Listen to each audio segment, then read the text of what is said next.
Mindset Monday. Hope you are doing well. Just give me one moment to get this stream pulled up. You know, one of these days I'm going to remember how to do this the right way. I'm so good at it. I'm so good at doing it. How's everyone doing? Please, if you will, go ahead and type in the chat how you're doing.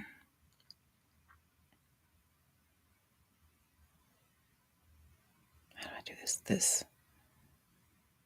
And I go to my stream. I click this. I click this. Okay, there we go. You know, it's interesting. They should, I'm not going to talk about what they should do. I'm just going to figure it out. All right. Hello. Sorry for clapping in your ears. Leanne, Mary, the local nomad, Brendan, Angela, Anna, Z1, Melissa Moonchild, Melanie, Shantae You Stay, Monique, Nicole, Fresh Nugs. Hey, how are you? Dina, hi. May, hello. Amelia, Kate. Kate says, OMG, I manifested free AirPods. Nice. That's awesome. Pia, hello. Creek, excuse me. Hello. Mr. 181. Monique. Monique says, quit my job so I can work on my business and work on my own time. Nice. Congratulations. That's awesome. Is it Davin? Tell me, please, how to say your name correctly. Kate, no apologies needed. That's exciting. We should be celebrating for sure. Kainoa, hope I'm saying your name right. Samantha, Empress Yvonne, Taylor, hello. Dee Dee, hello. How are we doing?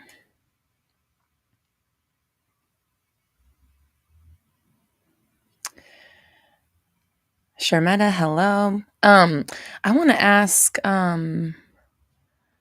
Monique, I want to know about what is your pumpkin spice. Oh, hi. Okay, I got to remember that's you. Okay, Yvonne. Okay, cool. Monique, tell us about your business. Judy, hello. Miguel, hello. Wait, we went over this. Migle? I can't remember. Shart. Why did I just say that? Oh, well, I decided today I'm not going to apologize, so I just said it. Shreya, Christina. Okay, so what have we manifested? What are we celebrating? What's some good news? The other side, hello. Migle, I can't remember. Can you tell me again how to say your name? Migle? I can't remember. Says your vibe is so nice today. Thank you. I had a fun day yesterday. If you follow me on Instagram, you may have seen my tarot in the park story that I put up. I think it was last month, but I had another tarot in the park day yesterday and we had a lot of fun. And it was just like, you know, it's fun to be around people who are into this kind of stuff, you know, and got to meet some new people and also see some of the new friends that I've been making. So I'm in a good mood. I had a nice little weekend. So what about you all? How was your weekend? What's your positive good news, whatever? Anna, hello. How are you doing? Monica, you're so sweet. Thank you. Ashley, hello. Migle, okay. Because you said second one is good, but now I can't remember which one was the second one. So, okay, I'm going to tell you guys this because if anybody knows about maybe me potentially having ADD, it would be you guys because you sit here and listen to me try to stay on topic, right? Um, Yesterday, one of my friends that I was with, she has ADD, and she was asking me if I had it, and I was like, I don't know if I do, but I've kind of started to wonder if I do lately. And she was like, I was sitting there like tearing up this leaf and in the middle of like losing my train of thought. I don't know if that's what it was, but she was like, you do, you totally do. But I'm interested in finding out if I maybe do have ADD because, I know we talk about like healing or like not associating yourself with like an illness or any sort of impairment. But, I think when you haven't been diagnosed with something or you don't, you didn't know before, it's not something that you've been consciously dealing with. It's nice to have a name for it or have an understanding or approach to, look at it so that you can maybe properly address it in the 3D. So, me, Glay. I don't remember again. So, can you spell it phonetically? Because then I'll remember.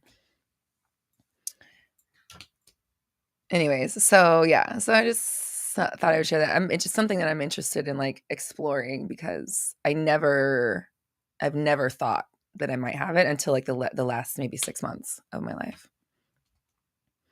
So, okay.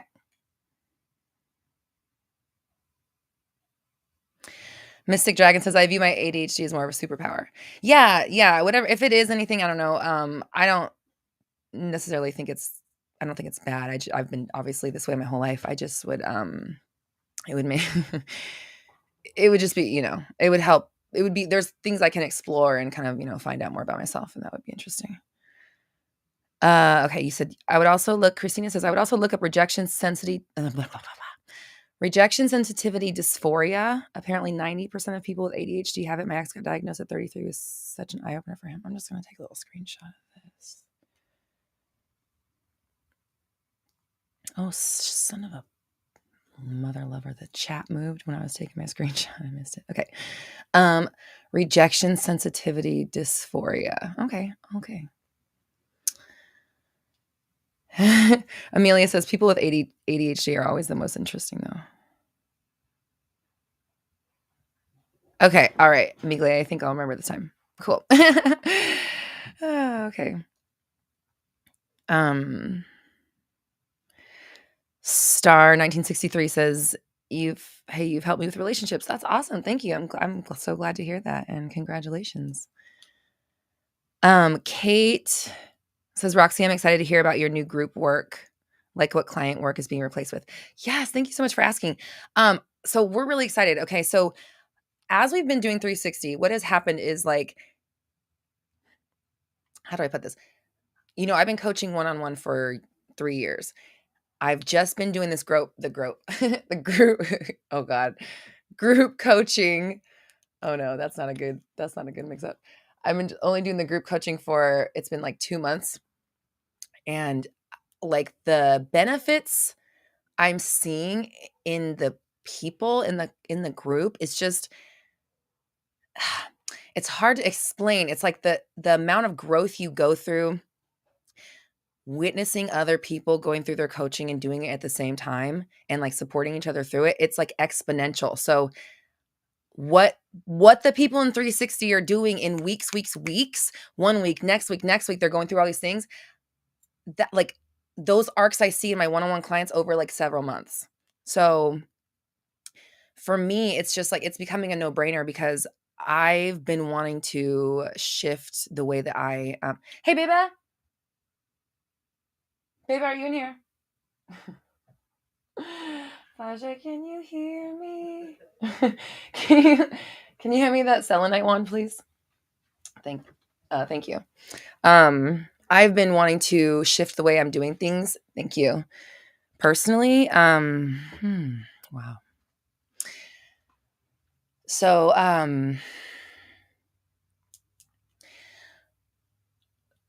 and so sorry, I'm trying to. Several things are happening right now. I've been personally wanting to shift what I've been doing because I'm no longer resonating with like the model that I built 3 years ago. So I want to shift, and then as I'm watching this stuff happen in our group, it's like it's obviously, like I said, it's a no-brainer to see what this power, it's like the group effect kind of a thing. Like you're getting seeing other people anyways, yeah, so I'm just really excited to shift and branch into something new. um I don't have anything well, I have, this is what I'm probably looking at. The only thing that's going to be shifting about Mindset Monday is I'll probably be going 3 weeks out of the month. So I think I'll be taking the last week off of every month, so the fourth Monday off, right? So 3 month Mindset Mondays a month, first 3 weeks. And other than that, that won't be affected for you guys. And then for the coaching, we'll be doing, there's a few different options. I will have a monthly membership that will give you access to all of my courses. Plus, we are going to be doing one live group program a month. So it's going to be a group course, essentially like a live group training. So I'm going to be teaching a new class every month live. And then, so you have the option of joining like the one-off class each month, or you can subscribe to the membership, which gives you access to all the courses plus the live course of the month. And then we'll also have a mini mastermind. And then those courses for the month will be 3 weeks long. By the way, it'll be a 3-week long course. And then the mini masterminds, I'm toying with 6, but it'll probably be 8-week long masterminds where there will be hot seat coaching, which will be more like the one-on-one. And that, for right now, we're gonna in the works. I have the ideas, a business oriented one and then a coaching oriented one, because I get approached by a lot of coaches and a lot of entrepreneurs that are working to conceptualize themselves within their business. That's the point of it. I'm not here to tell you how to file for your LLC and, how to get your domain started, or, well, there will be a few stuff about like branding and things like that that I do know about. But for the most part, it's going to be about the mindset required to be the entrepreneur, the business owner, the coach, or whatever it is that you want to be. So that's what's coming down the line. I'm really excited.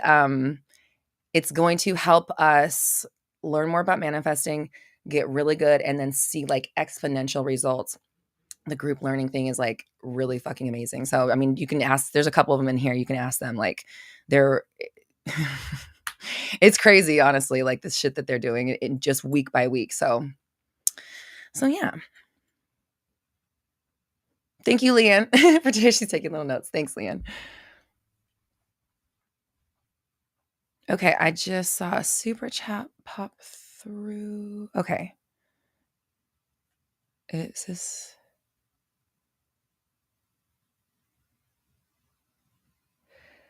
Sorry, I just saw Shantae said, it's neat that you're looking into ADD. In my family, it's a huge relief finding the causes.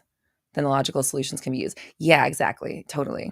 And you can use the logical, and I like to always hit things from all sides. So I like to find the 3D stuff and then the obviously do the manifesting stuff. But knowing the 3D stuff really helps. Carmen, thank you. I appreciate your kind words. Okay. Monique. Okay. Hold on. I need to hydrate.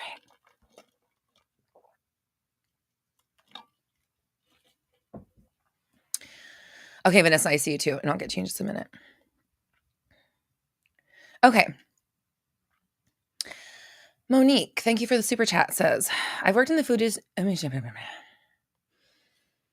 I've got like 2 crystals in my hands. Like, do I need more? Okay.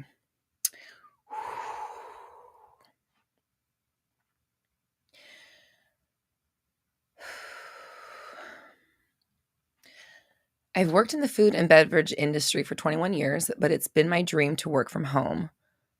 We'll write the rest in another one. Oh, okay. Did you have, were there more above? I can scroll up if there were.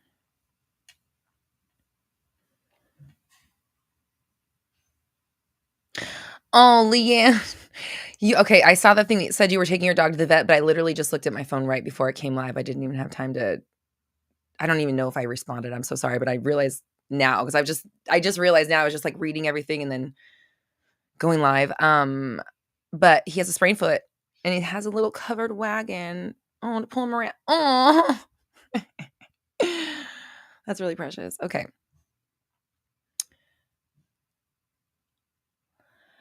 Okay. Okay.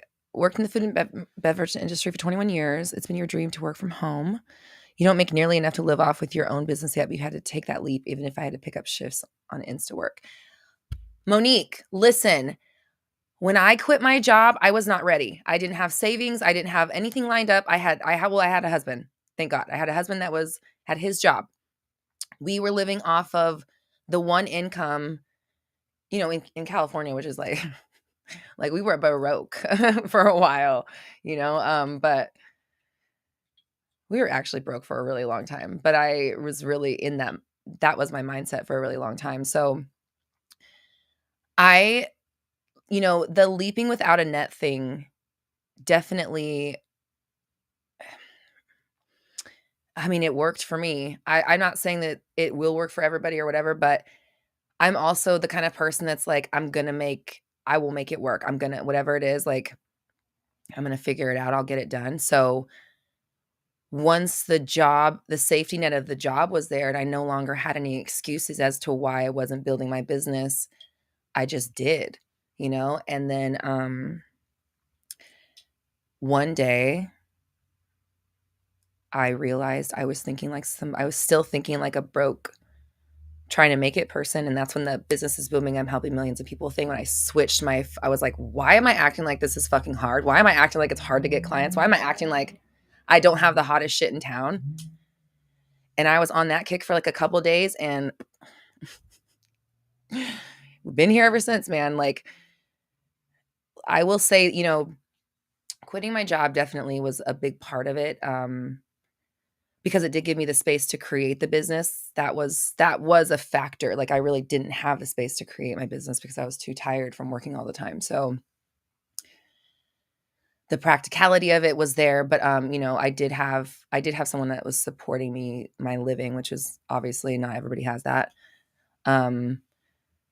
But it wasn't like I had money to start my business. Like, I had no money I started my business with $0. I put nothing into it except, well, I had a degree. I graduated in college in 2008. So, it's like, I talked to people that hadn't even graduated high school in 2008 yet. But that's when I graduated college and had that degree just popping around. Never used it once.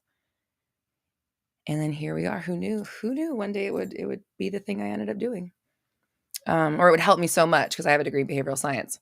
So I've just always been fascinated by, what am I talking about myself? Let's talk about you. Okay. So you say, it feels wonderful. These high vibes I feel will take me to the top. My dream starts now. Okay. Here's the deal. Yes, the high vibes will take you there. So will the low vibes. You're getting there regardless. And when you're high vibe, it feels amazing and it's easy to do, and the world feels like it's opened up for you. And when it's low vibe, it feels hard as fuck and you may regret it, or you might think about going back. And just like, for me, I've decided I will never go back. I will never work for someone else again. Never. I will figure it the fuck out. I'm not going to work for someone else ever again. So that I've made that promise to myself. No matter what happens, I will figure it out. Right. So I would just say, like, you've done it 21 years. You've paid your fucking dues. It's time, So congratulations. That's really amazing. My advice would be this sentence you said over here. I don't have the money to, who cares? I don't make nearly enough to live off my own business with. Yeah, that's what you said. Excuse me? I thought your business was booming. You know what I mean? Like, that sentence you have no fucking room for that sentence. And frankly, you can't afford that sentence. That sentence is way too expensive and you don't make nearly enough to be living off of that sentence. You know what I'm saying? So you better pick something else to say about your business. And I'm telling you that straight up because that's the kind of shit I was saying about my business and it was true. And then one day I was like, maybe it sucks for everybody else, but not over here, bitch. And I just 111 people in the chat. Sorry, I just saw that. And that was it. I just decided that was not going to be my story anymore. So, but I have to choose that every day. That's why I talk 360. That's why I talk about this like ask the there's several people in here right now that are in 360. The reason why it works is because of the diligence and the you are paying attention to these thoughts. You're stopping yourself in the moment. It takes awareness and discipline. You have to be focused and you have to practice it. It's a lifestyle. But when you do it, crazy shit happens in a really short amount of time. So Monique, if this is the deal now, if you make more than enough to live off with your own business, that's the sentence that should be. I make more than enough to live off with my own business. And then some. But start with I make more than enough to live off my own business. Today should be the last time you ever let yourself finish that sentence, the one you typed here, okay? From now on, I don't care if there's $0 in your account. I don't care if there's negative dollars. I don't care if there's billions. You make more than enough to live off with your business. That never changes. And so you have to rededicate yourself to that notion every single day, sometimes thousands of times a day. I've been there. I've lived it. I still have to do it. I didn't grow up with the mentality to think like that. That's not how I was programmed. So I have to reprogram myself every time my old programming wants to come through. So that's just my advice to you is like, good, you've done this, you've taken the leap. Don't go back. And I mean, make the promise to not go back, right? I'm not saying don't take it like money advice from me. Make the energetic stance of never again. I'm only working for myself or whatever. Unless I decide whatever, it's your life. I'll go back to work if I want to. I don't care. But for right now, I'm not working for anybody. It's your life. So you can do whatever you want. But my point is draw that line in the sand, make that energetic shift. You make more than enough to live off of. And now you want to start dedicating yourself to that notion. You want to start conditioning yourself into believing that and thinking that as many times a day that you can when it comes to money, business, possibility, career, success, longevity, safety, security, all that shit. It's all tied to it and more. Self-worth. Oh, sorry. I just realized what's going on. I don't have the YouTube pulled up and just my emails just keep popping through, distracting me. So let's get this chat going.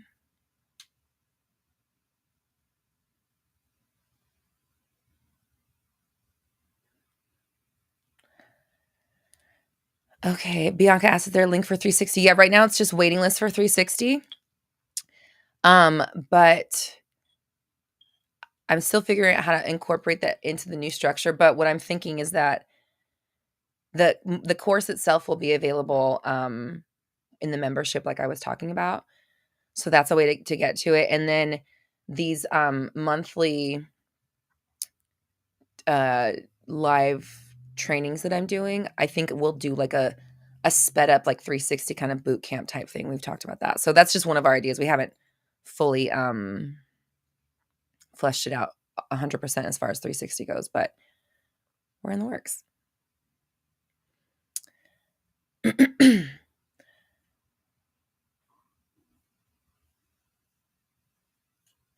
So congratulations, Monique, and keep going. Keep rededicating yourself, okay? Every day. It never stops.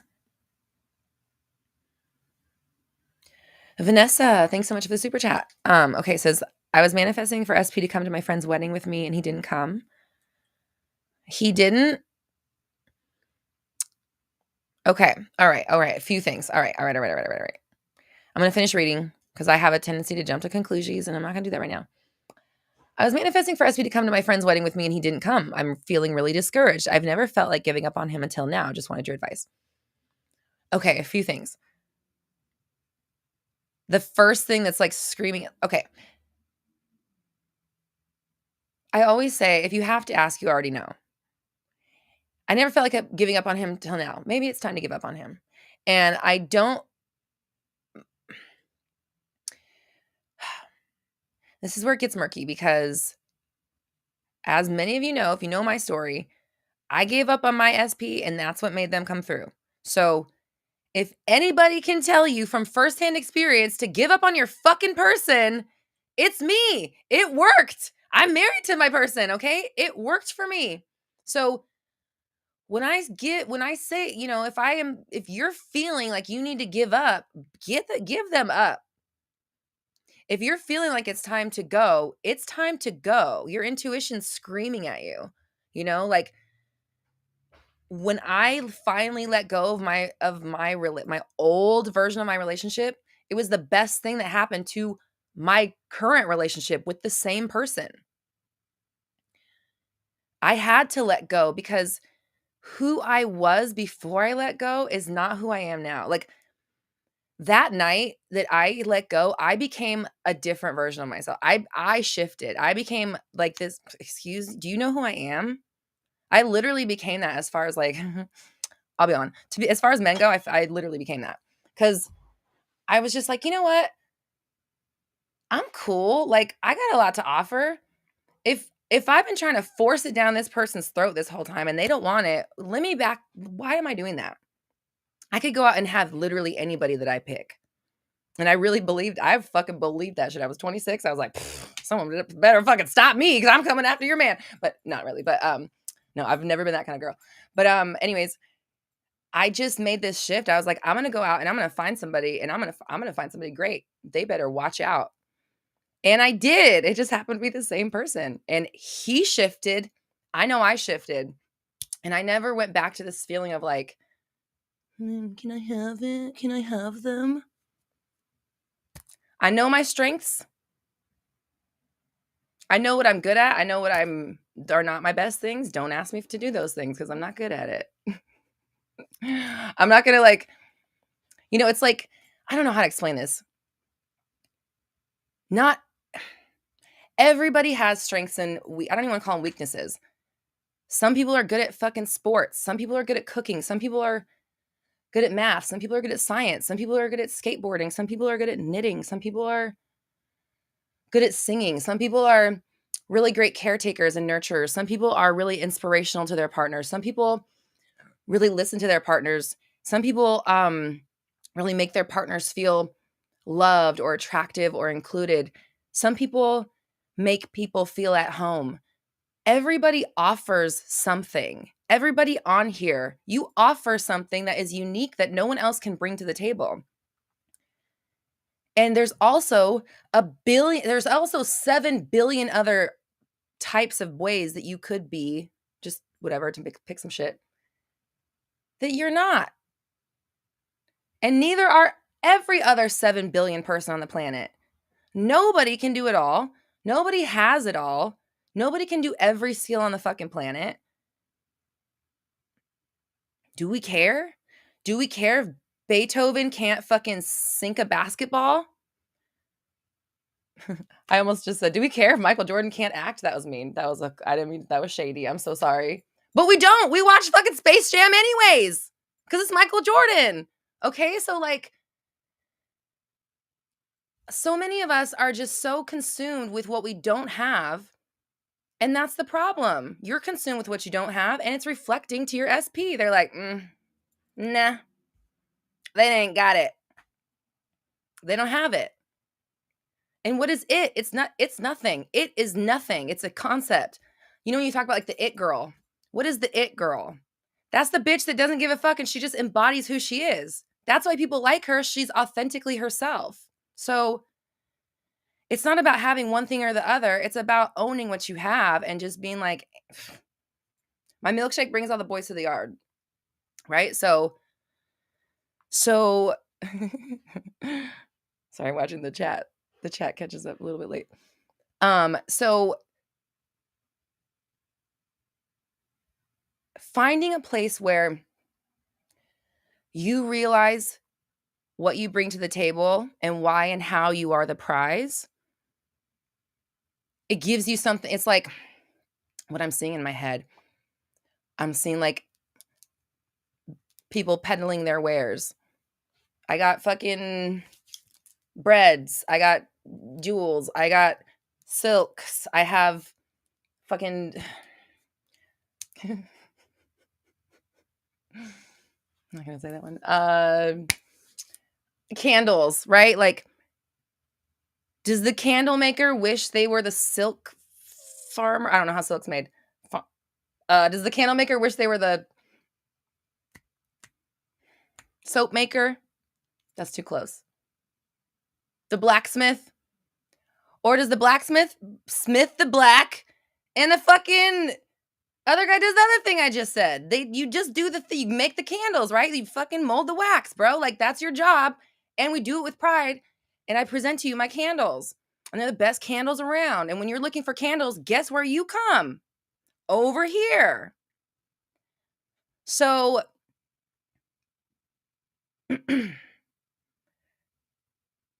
Vanessa, just because I know we've talked a lot, I know a lot about your story.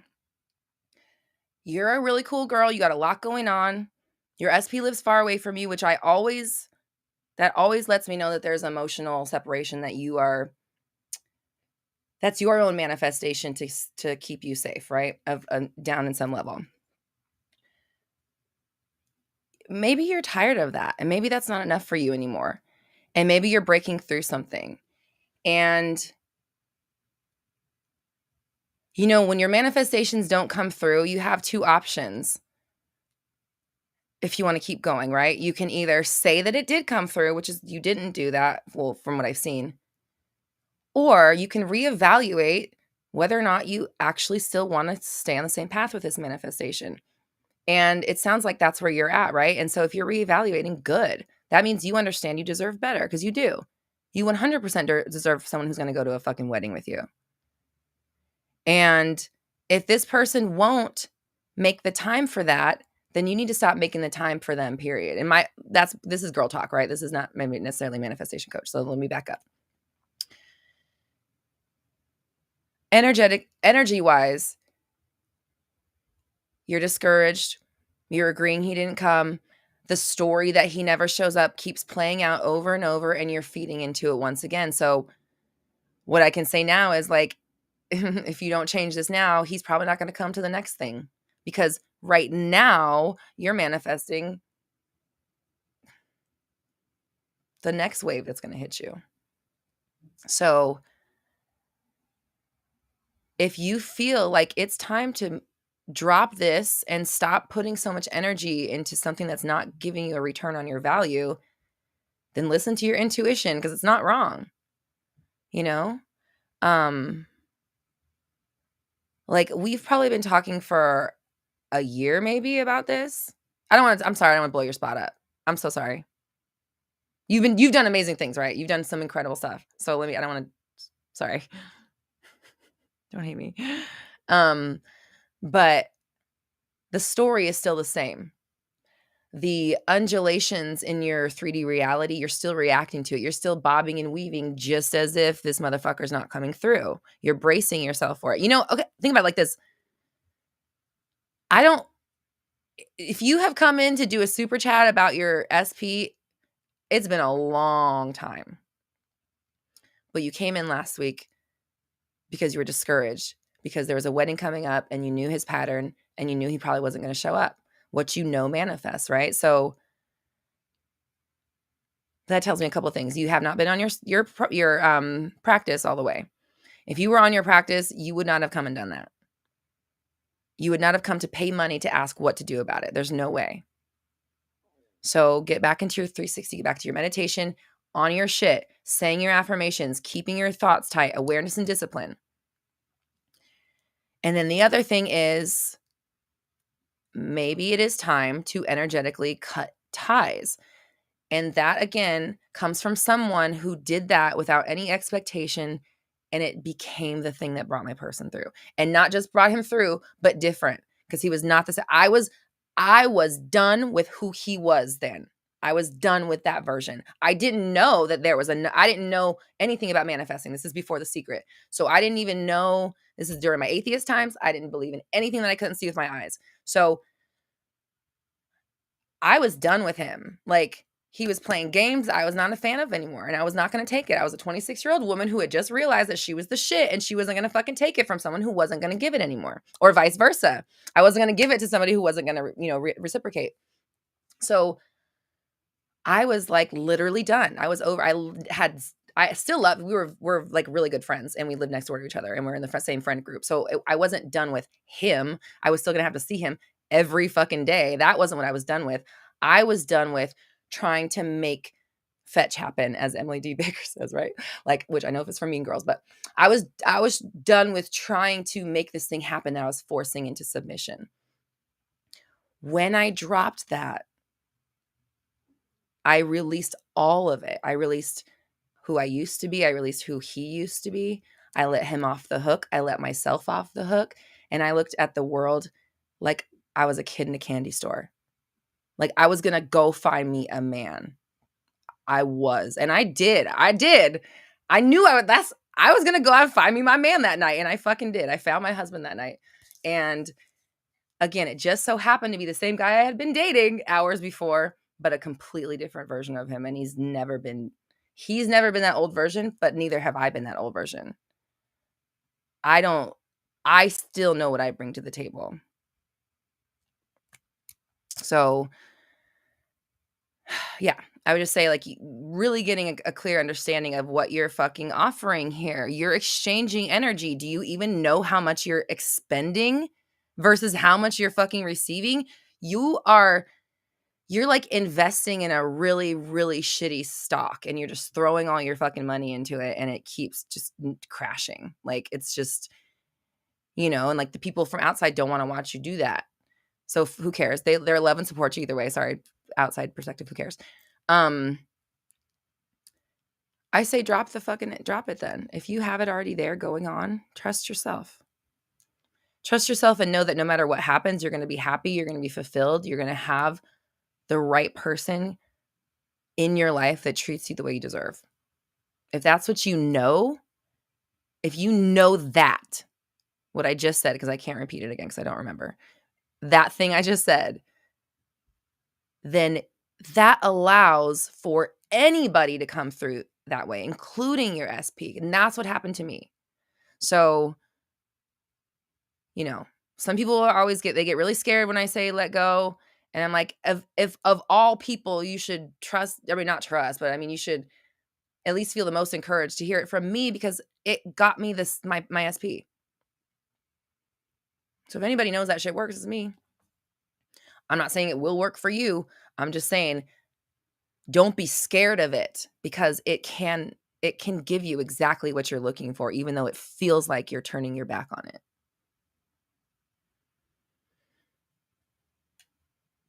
Charlotte, hello. Killer Pop-Tart, hello. Okay, where are we at?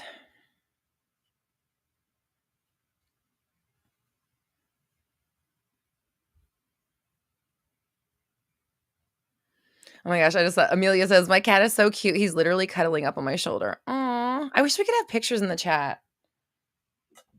Let's see.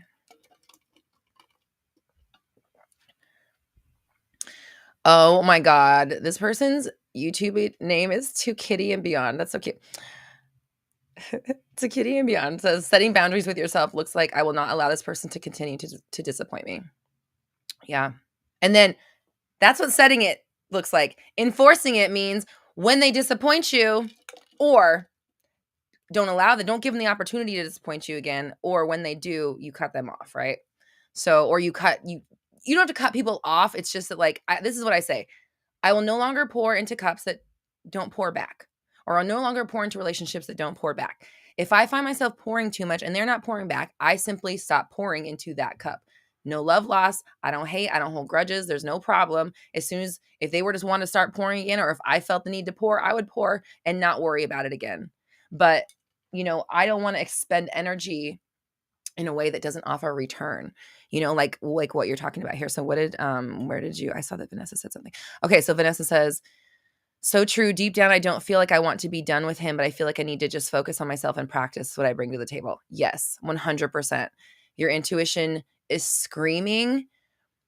Listen to it, because, okay, think about it like this. If let's say you're spending 4 hours a day thinking about your specific person. Your specific person, and this is for everybody, your specific person right now has a story that's not good enough, right? If you got issues with the relationship, the story is not good enough. So the 4 hours that you're spending on them are either spent manifesting more of how it is right now, or correcting it with your manifestation, right? Or like, adjusting your thinking, switching your thoughts, flipping your thoughts, doing the 360 type thing, right? Which is obviously the better choice. But that energy where you are trying to rewrite something that causes you pain doesn't feel that great. It feels better than just like listening to the stuff that causes you pain, but it's not like a place of like true power. Like uh, having to like explain why something doesn't make you happy is not your highest form, like use of your power, right? Like in any sense of it, like even just talking about, I don't like this thing because is low energy versus anything better, right? And my point is that you're using your very expensive quality manifesting time to muck around in the mud with this story that doesn't feel very good and then doesn't also look very good when it comes around to the 3D. That time would be much better spent working on putting yourself into the mindset that just manifests a solid, good relationship naturally. Okay? When that happened with me and my husband, I was spending hours all day complaining and thinking and worrying and stressing and being upset about how he wouldn't just meh, meh, meh, meh, commit, meh, whatever. That's what I was using my time to think with all day. Once I made that shift and I was like, yeah, no one's getting that fucking kind of, I was like, I'm not just thinking of it like that about anybody. I'm not letting anybody treat me like that, disregard me, not see my value, whatever, period. I shut down the access. Like that lane on the highway has construction now. You can't there's cones, you can't drive on it. In fact, there's a fucking sinkhole all the way down that goddamn line somehow, and it just doesn't exist anymore. So you can't drive on this lane, unfortunately. So I became unavailable to that thought process. And from that point forward, did not take long. I then became unavailable to those realities where I wouldn't be prioritized or my value wouldn't be seen. So and I didn't think about him at all. I changed my relationship status on Facebook and I was done. I Scorpio'd myself out of there. I was outsies. I didn't care. I was over it. I was on to the next. I was ready for my next adventure. I cut everything off in that moment. And all of that old shit, right? And it was such a clean break. And I know that's why it was able to work, but I wasn't thinking about him. I wasn't thinking about, oh, I hope it's Chris. I hope he's nicer now. I hope I wasn't thinking about him at all. I was thinking about me and how I was about to go stun the world. That's literally all I was thinking about. So that me being in me mode, I was just being I just wanted to be Roxy. I just wanted to be me in my skin. I wanted the world to see me for who I was. That's it. I just wanted to be myself. And I was loving it. I was excited for my new freedom. And I just felt like the world, like the world was open up to me. I could have anything. And that's when it came through. So I was not looking for a husband I wasn't looking for that husband. I was not looking for him to do anything for me ever again. I had no expectation of him doing anything except just, continuing to be my friend. Like, I knew that we would have a positive relationship, but the point is that like all that power I had been spending on trying to get him to conform now got shown all onto myself. All that love, all that excitement and like newness and readiness got put here, and it worked. So, I'm telling you, if your intuition's wanting it, you already know. Jalen Gelato. Okay, speaking of gelato, I just tried this new ice cream. Well, it's vegan ice cream. Is it Oatly? I think it's Oatly. Oh my god. It is so smooth. It is like it tastes just like gelato.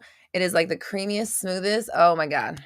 Mm, mm, so good. If you have Oatly, if you're a vegan and you have Oatly, you're going to want that.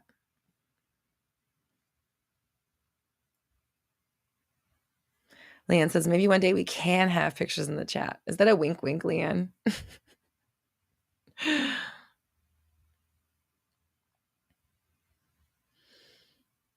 A1 says, I love Emily D. Baker reference. I'd love to hear your take on how Amber Heard attracts her crap.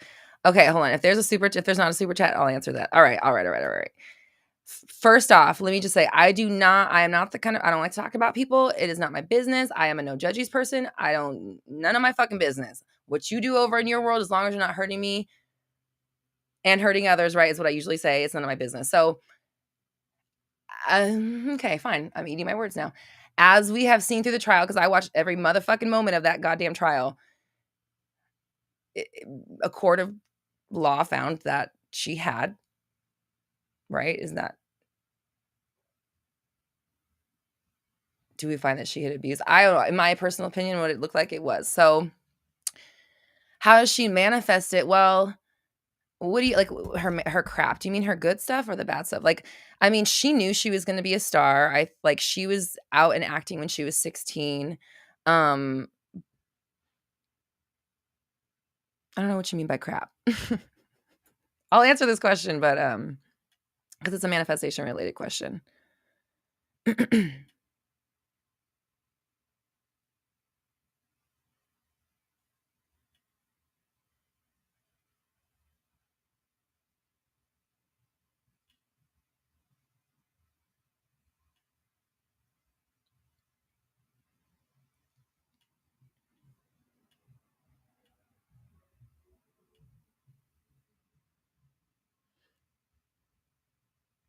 SG says not vegan, but yes, lactose intolerant. Yes, it's so good. I am too. Okay, I'm losing my memory on the question it was. I know it was something about Amber Heard, but again, I don't know. I don't want to. I'm not trying to talk shit about anybody negative on my side. I'm not that kind of, like, I don't go out looking for a problem. I'm not that kind of person.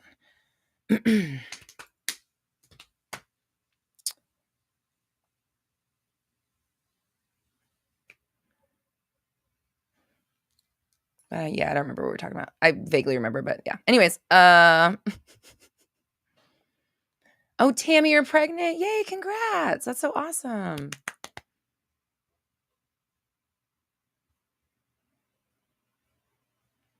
Can I talk about scripting? Yeah, what's your question?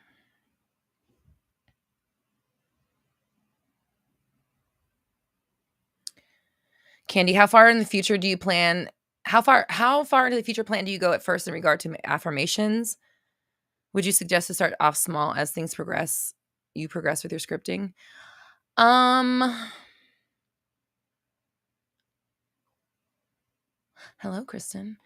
I would say,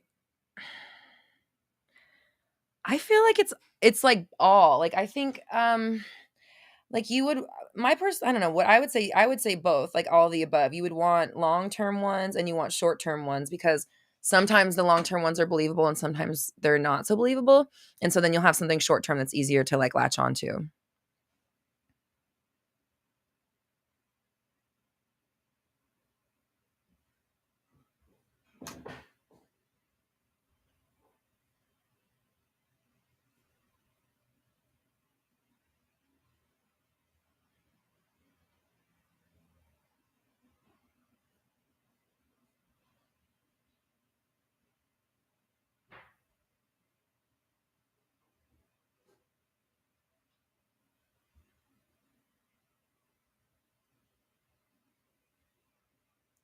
Kristen says, literally just said I need to work on scripting tonight and how I had so much progress when I did your scripting method. That's awesome. I do that every night. I still script every single night because it's just like things seem to move so fast when you do it. And I also I call it bookending my day, but I like to start my day with meditation and then end my day with scripting so that I know that, like, the end and the beginning of my day are covered.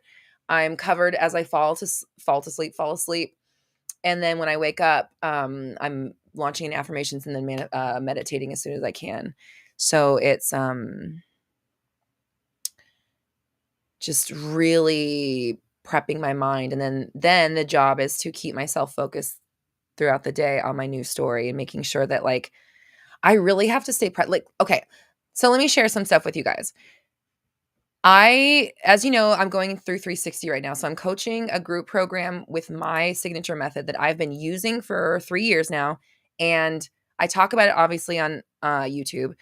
I've made videos about it. I coach my clients on it, but this is the first time I've taken people as a group through the whole thing and been there with them the whole time, right? So I'm not only am I learning a lot, but I made the decision. I was like, okay, I can't let my students smoke me on this, right? So I was like, I'm gonna do it with them because I need to keep up with them. So I've been having, obviously, if you can tell, I'm just switching up a lot of things going on in my business because I'm aligning to who I want to be as an entrepreneur, who I want to be as a coach, who I want to be as a person, what do I want for myself. So um as I'm like recommitting myself back into 360, because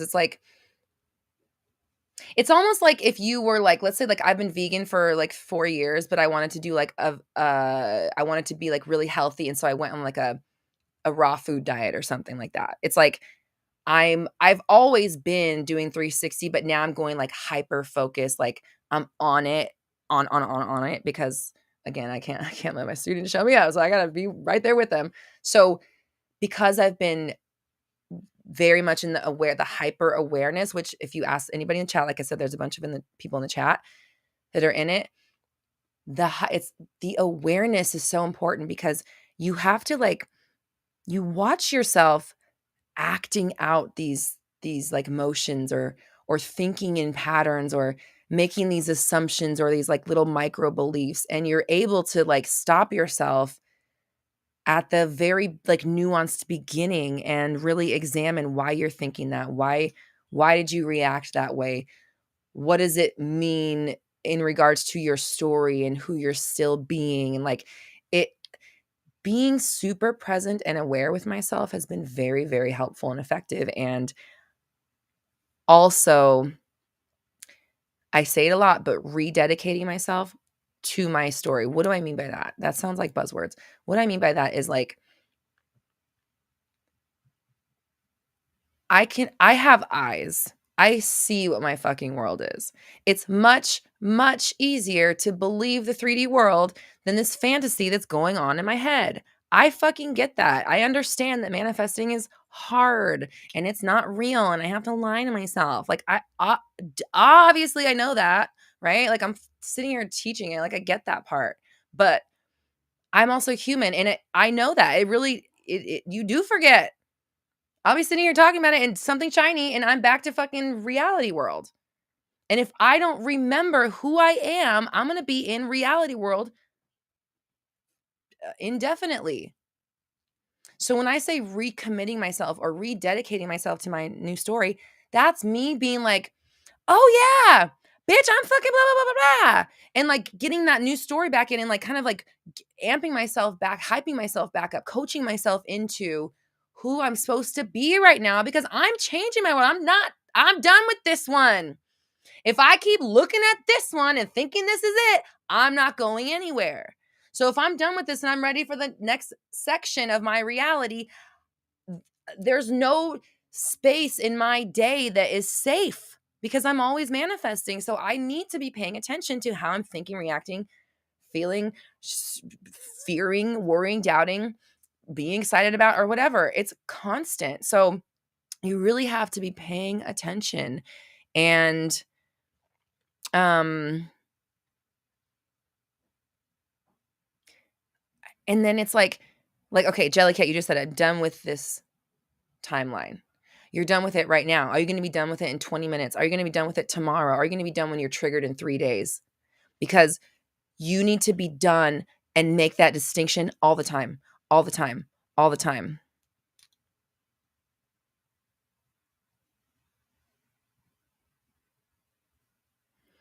Okay, A1 says, crap, she affects drama every turn of this trial. Attracts drama every turn of the time. We're talking about Amber Heard again.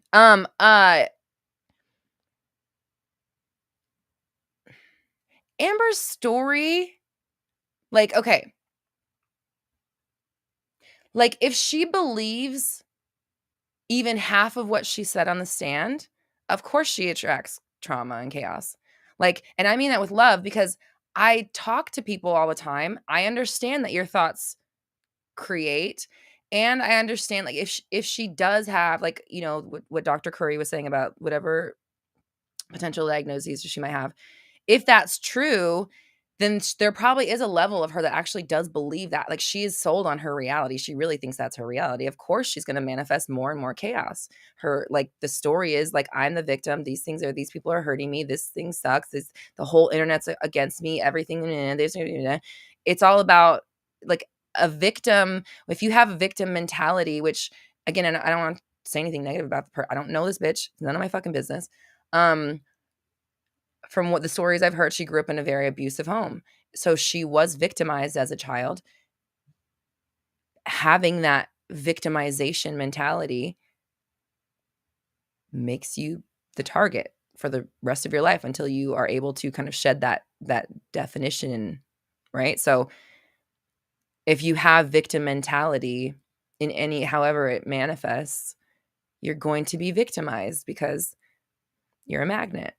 And it's not saying that you deserve it. It's just that's just how it fucking works. That's why this people who are always sick always have something. All people that are always something wrong, always this, always that. Oh, now they got this, now they got that, now they got this thing. It's because now that they always got something. They always fucking got something. They always fucking got something. So I would say, yeah, we were talking about the Johnny Depp trial. Yeah, as far as she goes, I would just say like her story is very chaotic. And again, not knowing anything really about her except what I've seen, her story is extremely chaotic. So definitely her 3D reality is going to be chaotic, you know.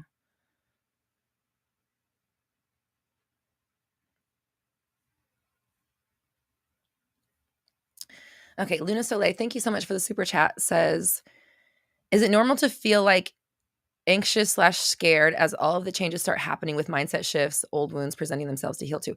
Yes, I'm so glad you asked this because this is literally what I was just talking about when I was talking about really being there for yourself and staying aware of all the little things that come up. And this is exactly what I mean. Okay. So let's talk about like the manifestational journey. You get fed up with your 3D reality enough to decide you want something different. You decide what that thing is. You start shifting the way you think, react, act, believe, behave, whatever. And because of that, just any shakeup up here is going to cause a shakeup in the 3D reality. It has to because your thoughts create your 3D world. So any sort of change in your like patterned or conditioned thinking is going to create a shakeup in your 3D reality because your thoughts create your reality. So when that stuff starts happening, it's very important that you are the word I want to use is not detached, but observant and what's the other one? There's no one. What's the other word? Come on. Detached, observant.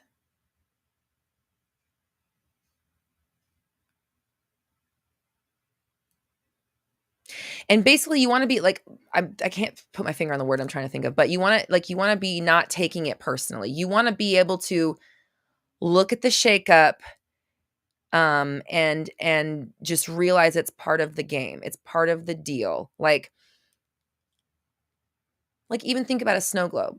You want to make a snow without the snow globe in its stagnant stage has snow on the bottom, nothing exciting happening.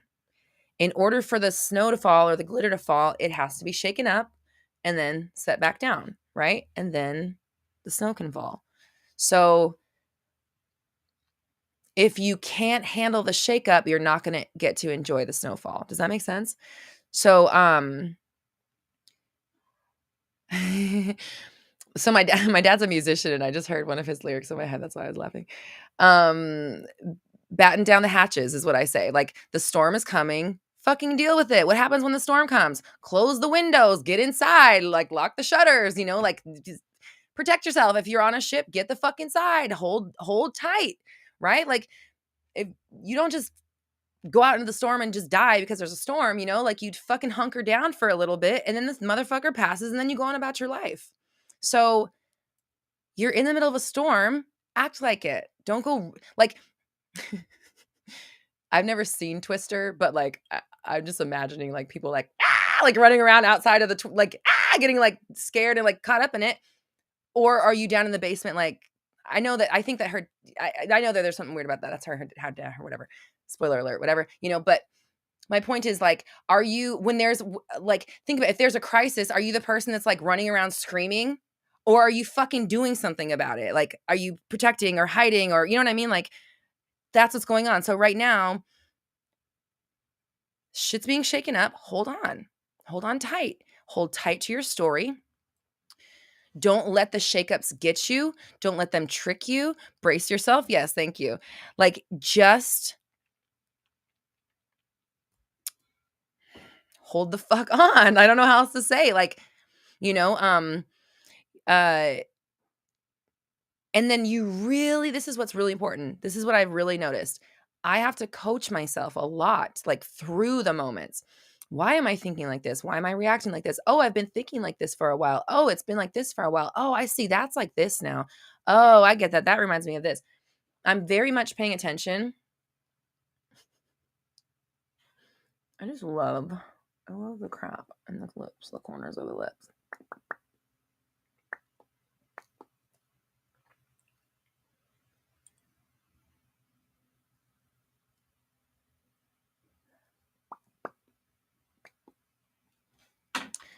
Very much paying attention to what's going on in my mind and what I'm doing and why. Like, am I doing this because it's what I've always believed? Am I doing this because it's going to lead me to my ideal reality? Am I doing this because it's what I've always done? Did I already say that one? Am I doing it because I didn't even realize I've been doing it? And that always, it takes awareness and discipline. You have to notice that you're doing it, and you really want to stay active in the countering and like the like the bouncing off of the old self and landing into new self. I don't know. I'm just trying to verbalize a weird analogy I just saw in my head or whatever.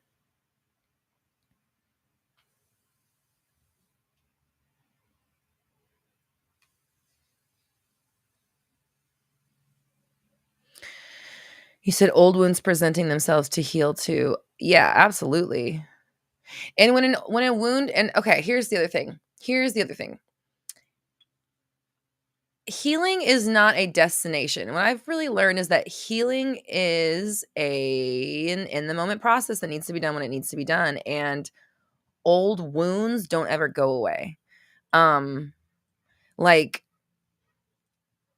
okay, this is how I was trying to explain it to a client. Think about like the time travel, like in movies, like the time travel kind of paradox. Like, you could do revision to change your story and change situations, change how you feel. But at the end of the day, it's still you that experienced those things doing that revision, right? Like in time travel, like in the movies, you going back in time to change something, it's still you going back, right? So what has really changed? Anyways, you know my point? If you can't escape who you were and who you've been and who you are, you can shift it and you can, like I said before, draw lines in the sand.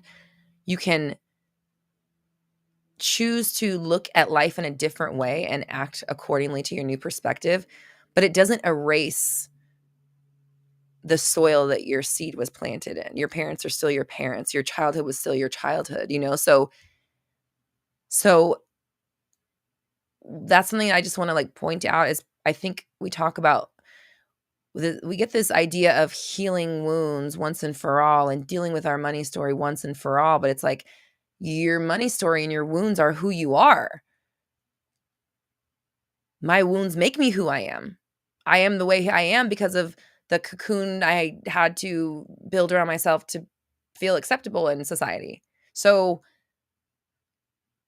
that it's like the essence of my being, and the things I can't take away the things I experienced as a child and a toddler, like that's who I am. So that person has to make the conscious shift to be a different version of themselves every single day in order to see a different reality. So do those wounds ever go away? No. How could they? Like, they're part of you. But do they affect you in the same way? They don't have to.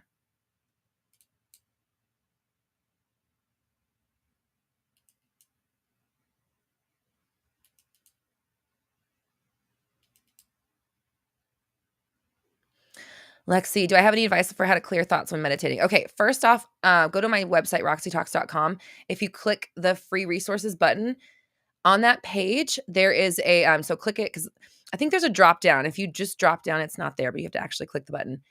There is a free meditation guide.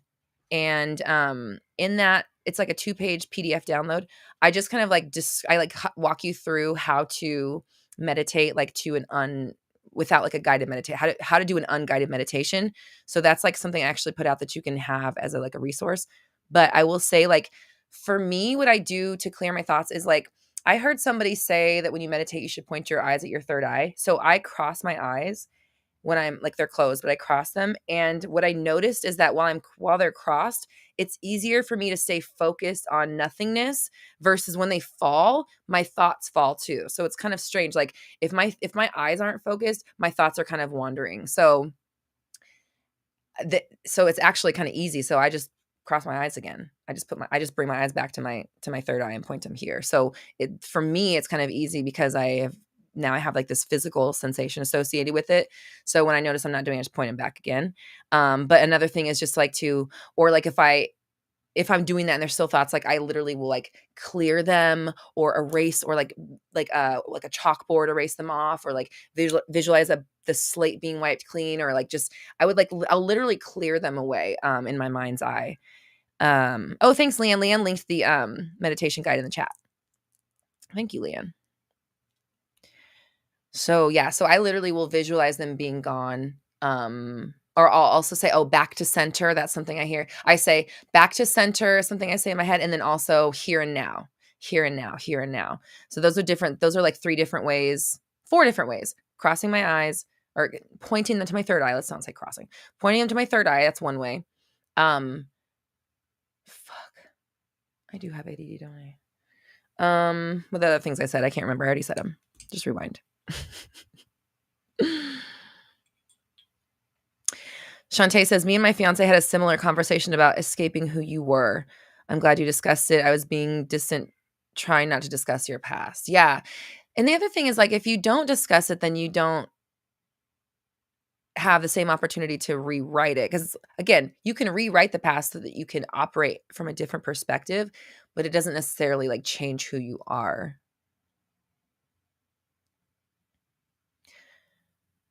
Dina says, I agree with Roxy. Meditation every day is like the most important thing. It is. Like, it's hard to express. Like, it's hard to tell people that the reason why your life sucks is because you're not meditating every day. I mean, it's not hard to say that. I just fucking said it. It's easy. But it's hard to explain the benefits of it because it's like compound, and it's something that you can't, what I just heard in my head? Runner's high. I've never felt runner's high. I don't motherfucking run. But I bet a runner could fucking know what that motherfucking means and probably would try to explain it. And we're like, yeah, whatever. Stuff like that. Or like people that like get like really great benefits from yoga. I don't know. So I hear.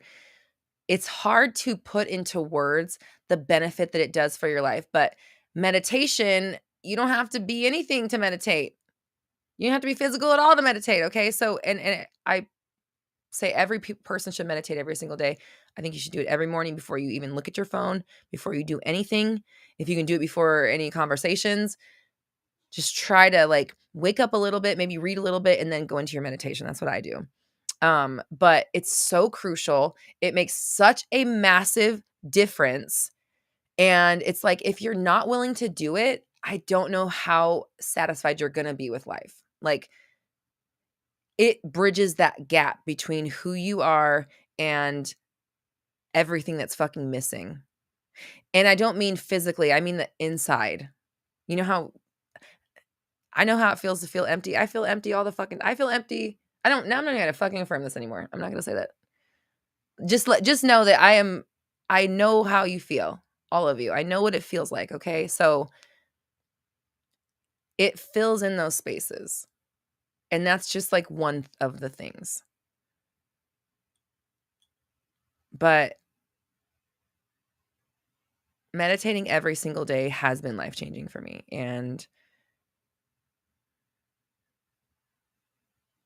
when I stopped doing it for a period of time because I thought I didn't need to do it anymore, like shit fell apart. So try it out.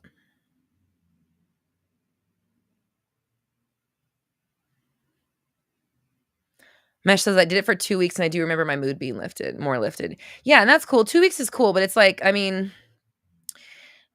so some of the things I get in meditation are like, well, for one, I get crazy insight into manifestation, how the universe works. Like a lot of the stuff that I talk about, like the concepts I talk about, I get in meditation.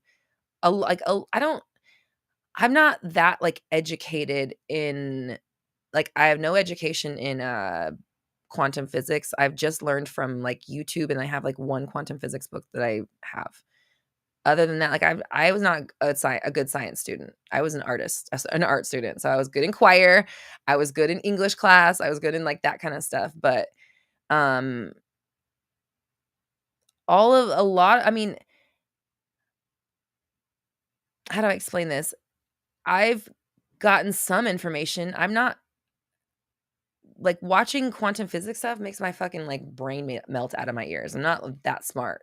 So, but connecting in meditation and opening myself up mentally has given me so much like expanded what I can see and understand. And like even like my intuition, you guys have seen my intuition to kind of develop over the course of Mindset Monday and over the years of like doing the business. And that's definitely due to the fact that I meditate a lot and then I'm opening myself up and like learning how to hear the messages from the universe.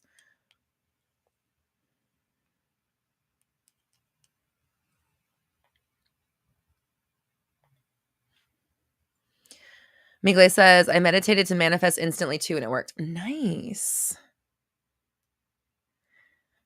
Sela says, my therapist said that you start to get long-term benefits from meditation after 7 to 8 weeks. I believe it because I'm like, it's compound. So it's hard to explain how it just like the benefits of it are exponential and they just kind of like build on top of each other.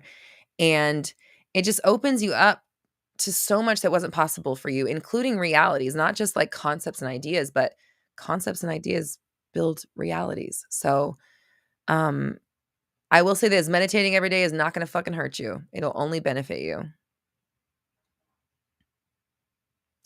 Migle says, I also meditate while walking. There's lots of ways to get in the flow and connect with your higher self and clear your energy. Yes, walking meditations are awesome. It's already done. Hello, welcome. Right on time as usual. Mariella, do I recommend guided or non-guided? I recommend them both. Personally, I only do guided anymore if I'm like in a hurry, like if I don't have more than like a half an hour to meditate, then I only do one anymore, really. That's not true. I'll tell you all the instances that I do a guided. I'll do a guided meditation under like two circumstances. And it's always with short amounts of time. One of them is like if in the morning, if I don't have a lot of time, I'll do the spirit guide meditation from Rising Higher Meditation. It's like Meet Your Spirit Guides. It's from like 4 or 5 years ago. It's a really old video, but it's an excellent meditation. I will do that. And then sometimes I'll do like a 10-minute guided meditation at night to fall asleep. Like if my thoughts are racing too much, I'll do a 10-minute guided to fall asleep. But it's very rare. It's not something I do very often, either of those things.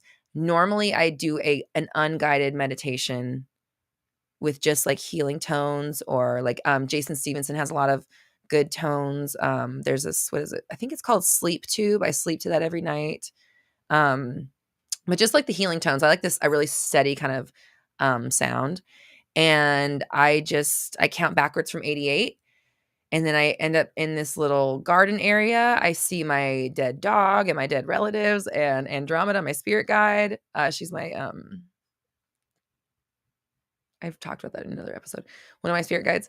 And then I have these other guides that come to me, and I have one that usually comes called the Sentinel. They have all these random names that I don't know where they came from, but this one called the Sentinel that comes to me all the time. And they just tell me this stuff, like all kinds of stuff about how the universe works and manifestation, and give me clarity on my business and connecting with people and connecting with myself. And I don't know, it's just really amazing, really amazing time.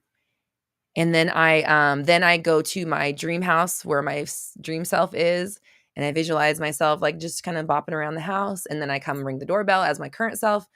We say hi, we chit chat. Mango comes up and says hi, and then we merge. We like step into each other and merge, and then I go about the house and kind of go on about my business and like becoming my ideal self.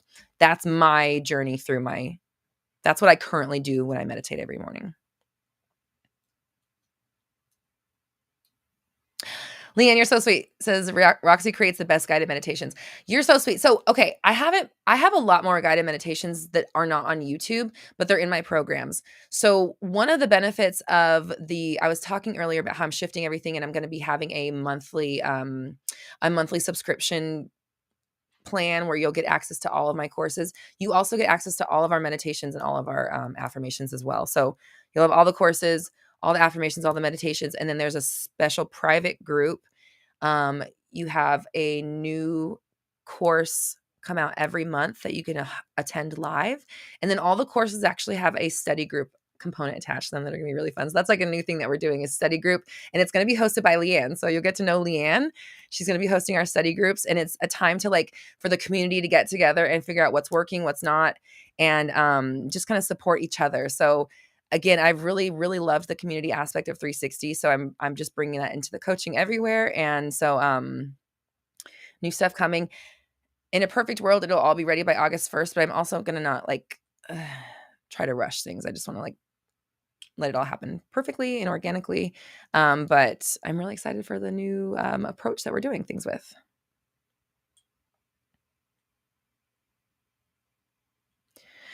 Tiffany says, only message I got during meditation was, things are getting better. It's just hard to see. I cried for 3 minutes. I was just glad to get a message for you. Yes. So that's interesting, because when I'm in meditation, I have conversations. We have full on conversations. And you guys want to hear something? Okay, I'm going to tell you a crazy meditation story. I got this from this happened in the Tiffany, why don't you try have you tried the Rising Higher one? This happened to me from the Rising Higher meditation. Listen to this fucking story. So, and I always have a crazy experience with that one. My very first time using that is when I met Andromeda, my spirit guide. And then I Googled it, and the person I saw in my fucking meditation was a Google image. People have drawn it. So I was like, oh my God, what the fuck is this? So I did that meditation. I did that meditation for a month straight, just over and over and over. I've done it a ton of times. But that's the one I do when I have just a short amount of time. So, and actually what I do is kind of like a lengthened version of that. I go down 88 stairs because I don't talk myself through the breath thing. I just go 88 stairs. I get down to the bottom. I open the doors to the meadow. That's where my dead relatives are. My dead dog, my dead relatives. We chit chat for a moment. The guy comes through. We kiki, we talk, whatever. So, and then I merge with my ideal self. So, this one time I go down there, and sometimes it's everybody that I know that's died. Most times it's my dog, my grandma, my cousin, and Andromeda. So one time I went down there, and it was so I have this weird thing where I have a lot of men that I either had crushes on, they were kind of ancillary, or these not full on relationships, but they were kind of separate from me, have passed away. Not directly, but just this ancillary thing has happened. And I went into meditation one time, and all of those guys were there. And so I have like love for these, I have love for these people because it was like something that kind of got cut off before it ever became anything. And so, and I have it's not all that, but it's just like I have this, whatever, this group of men that have passed before their time that I have this fondness for. So they were all in this meditation one time. And then of all people was Jonathan Brandis was in there. Okay. I know that sounds weird, right? If you know who Jonathan Brandis is, then you are definitely born in the 80s. But Jonathan Brandis, this is what I learned. So I'm hugging everybody. I get done hugging everybody. And then I turn to, and the thing, because the meditation's like, your guide's coming, your person's coming, blah, blah, blah. And I'm sitting here and chit-chatting with all my friends that have passed. And then when it's like, they're here now, they're ready to see you. And I look up and it's him. It's Jonathan Brandis is there smiling at me. And I was like, it's you? And he's like, it's me. This was like a few months ago. Okay. I know this sounds weird. This is the meditation.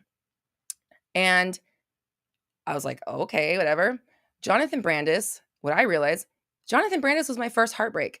And I didn't realize that. And he told me in a meditation. And he committed suicide. I was in love with him when I was a child. And it was like devastating to me. And I had written him a letter and I never sent it. And like as a child, I was like convinced that if I had sent him that letter, he wouldn't have killed himself. Like that's sad, right? So it was really sad. So I realized like no boy had ever like broken my heart, at least prior to that. He was my first heartbreak. And so he came to me in meditation and was like, he's like, I am so sorry for what my choice has done to you in your love life. He's like, because you have a man here that loves you and he can't get beyond this wall. And it was just like, I'm like almost like getting to tears just thinking about it. But it was just like fucking just a crazy, crazy experience. I have this little journal that no, it's not in here. Is it in here? No. I have a little journal that I write down. Like I'll write like tarot spreads, like things that I see in tarot spreads. And then when I talk to those guides, I'll write down the messages they put. So I have that one written down, but it was fucking crazy. Jonathan Brandis. Yeah, oh my God, I loved him so much. I still love him. It still makes me really like choked up to think about. So anyways, that meditation is crazy. I've had so many crazy experiences doing that meditation. So I always suggest it. And that's why I just use that format that she has for my own, when I meditate to my stuff, because it's fucking great. And I want to make sure I give her shout outs. I always suggest Rising Higher Meditation with Jess Shepherd. She's awesome. Shantae, you had a crush on him too? Oh my God. Yeah, that was hard. That was really sad for me as a young girl.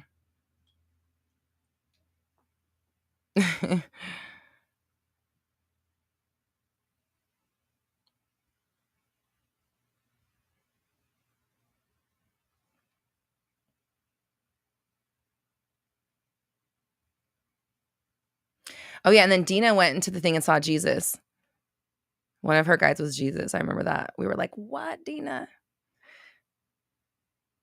Leanne says this chat is getting me emotional. Me too, man.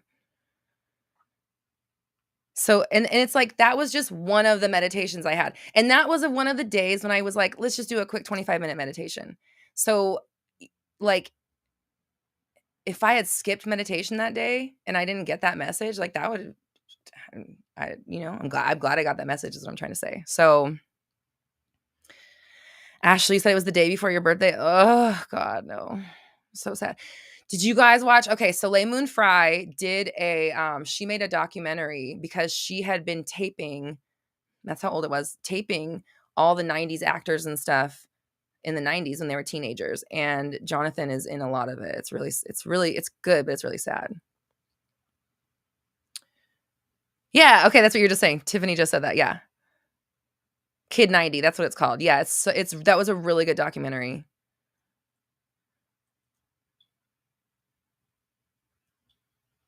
Yeah, he was in Ladybugs. He was in It. That's when I fell in love with him, was in It. Oh my God. I loved him in that movie so much. Oh, and then Leanne's like, I saw It. Yeah, there we go. Okay, yeah, exactly. Woo! That movie scared the shit out of me. Oh man. Mariella says, I don't know why spirit guides kind of make me nervous. I kind of don't want to get into that. Okay, I can see that. I love my spirit guides. My spirit guides are fucking fabulous. I just got this new one that came through. So, okay, this is the other thing about my spirit guides. And maybe it's just because of me, but I'm like super into fashion and that's like something I want to get into later in life. But my spirit guides are like fierce fashionistas. And I actually, I told you guys I have that journal. I write down their outfits and what they look like because they're so striking.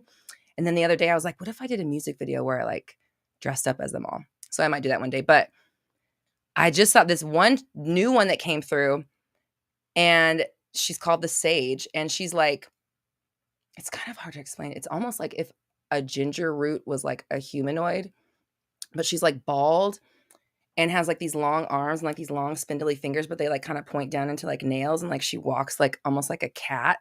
And it's just like, and she's got like little sprouts growing out of her. I'm like, it's just like beauty. I'm like, oh my God, this bitch is so fucking beautiful. How I feel is just like shock and awe at this like incredible being. And then they give me this amazing, loving information. It's never negative. I've never gotten anything negative from a spirit guide. It's always been, here's something for your business. Here's going to help you. Like the Jonathan Brandis thing, like, I mean, I cried my eyes out through that whole thing, but I didn't realize that was blocking me in love. I had no fucking idea. And it also let me know why I have attracted this like outsider ancillary thing where these men that I have love for are dying, right? Because Jonathan Brandis is my first one that set that up for me in my life. So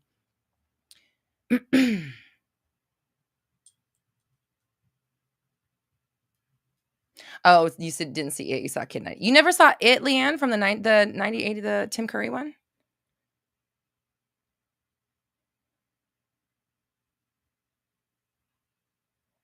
K-Pop Tart says, when I tried to visit my spirit guide, a huge mammoth was standing in my view, blocking me. A mammoth, like a woolly mammoth?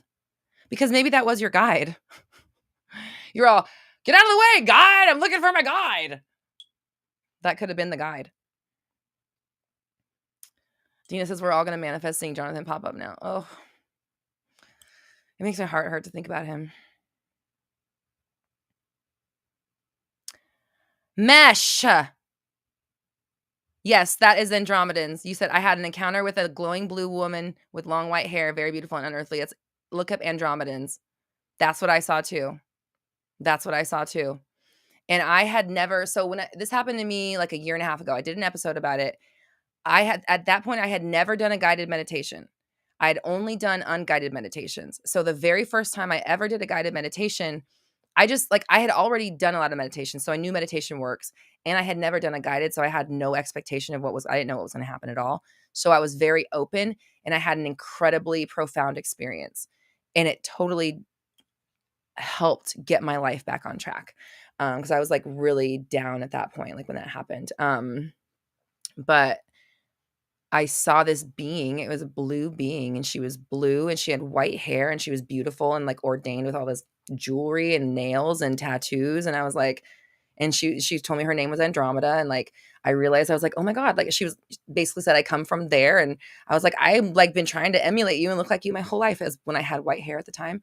And then I got out of my meditation and Googled it and there were fucking people had drawn it. And I was like shook to the core. I was like, babe, oh my God, I just saw this in my meditation. It's a real fucking thing. And I didn't know what it was before that. So, any ladies in here? Oh boy. Wrong chat.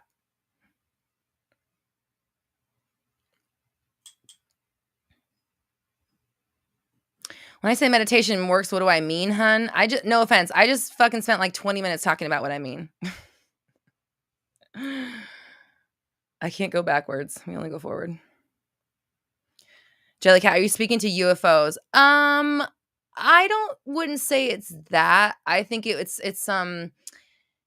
like, okay, you know how they say that you are an extension of God or that you come from God? It's like going back into that essence and speaking to things that are not so far disconnected like we are on planet Earth that they have like access to it. I don't know. How do I explain this? Like if you were like a wall appliance, if you were this light, you're this light right here, these little lips, and you follow the plug back to the wall, and then there's the little square thing that goes into the plug, that goes into the electricity, the outlet. Meditation is like plugging yourself in, and then you're asking if electricity is bad. Do you think this light thinks electricity is bad, or UFOs? Right? It's like, it's not really UFOs, it's the source of light. I kind of fucked up the question in the middle of that because I was answering something that you didn't ask. You know what I'm talking about, right? Yeah, I'm just gonna say you do. So Nam, hey.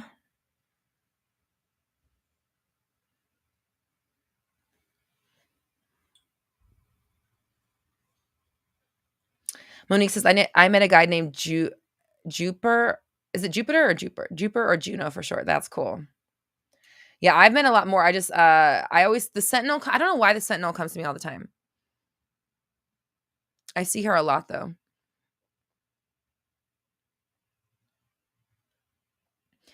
Olivia, how do you get visions? Does it feel like you're dreaming? Every time I meditate, it just feels like I'm closing my eyes and counting my breaths. I really want to experience this stuff.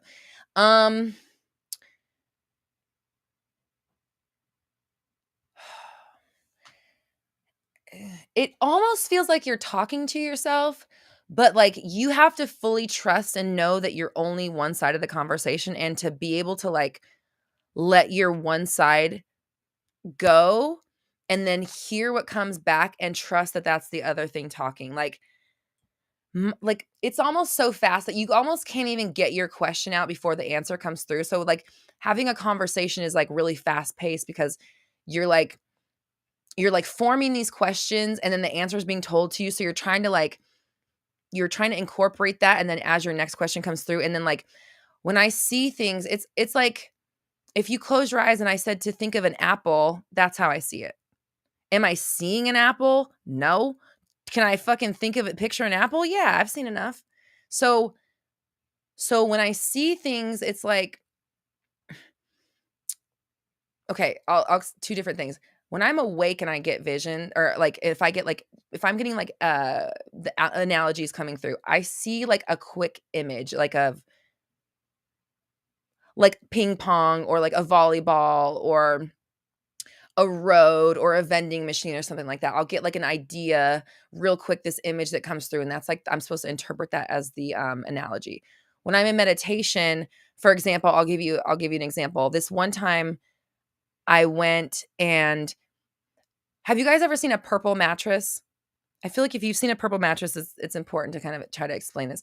I was trying to see what the grid of reality was, I guess, and they showed me this like how everything is like it's so hard to verbalize.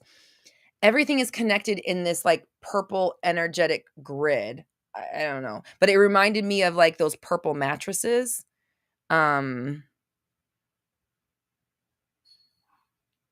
It was like glowing. Someone says it's a concept, not a real apple. Yeah, but it's like, but like, but it's like there's been times where like,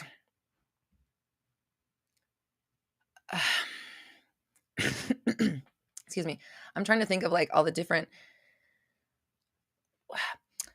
One time when I was like listening to the what's his name, DeStefano, what is his name? He was on the Aubrey Marcus. He talks about the 9 dimensions.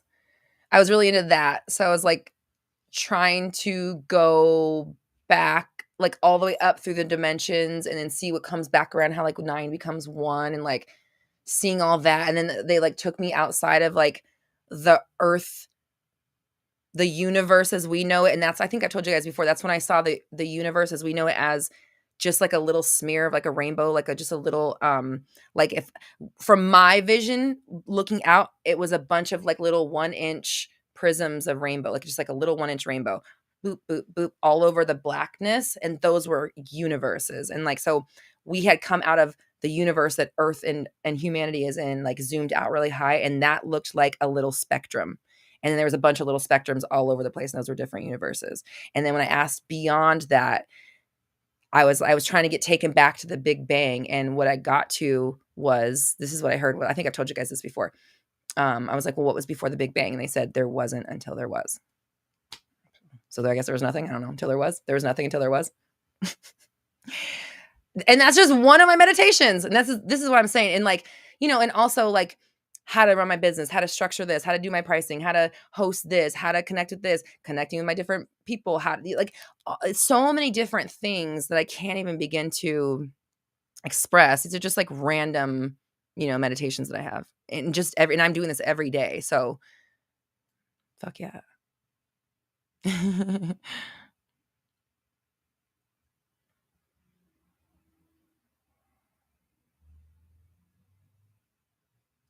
Shantae says, better than dreaming, you can get real insights. Like I was inspired to listen to a song I barely knew. When I checked out the song, it was about similar to what I was going through. I felt comforted. Exactly. Totally. That's exactly the kind of like, it's just, it's hard to like explain.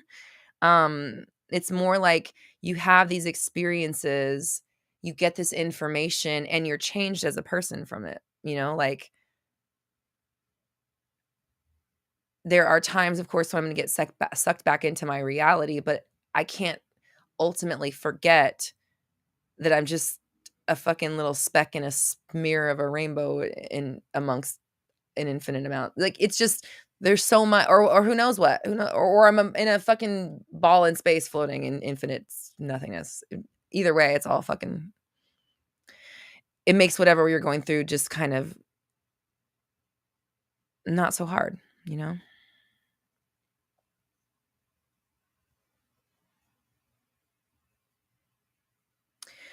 T-Town says, thank you for talking about meditations. I've meditated, but I had no idea it could go that deep. I will be taking it way more seriously. Oh, fuck yeah. That's awesome. And I guess I never really thought about that. I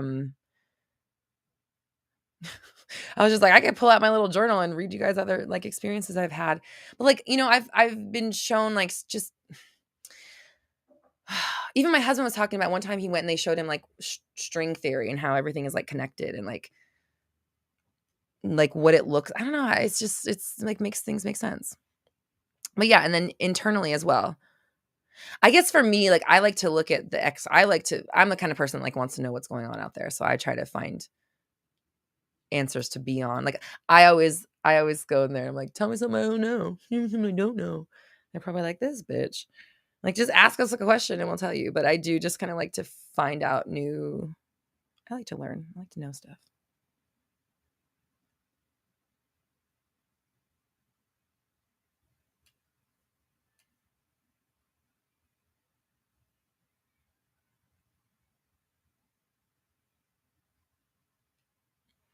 Nora, you had a good success story. Nice.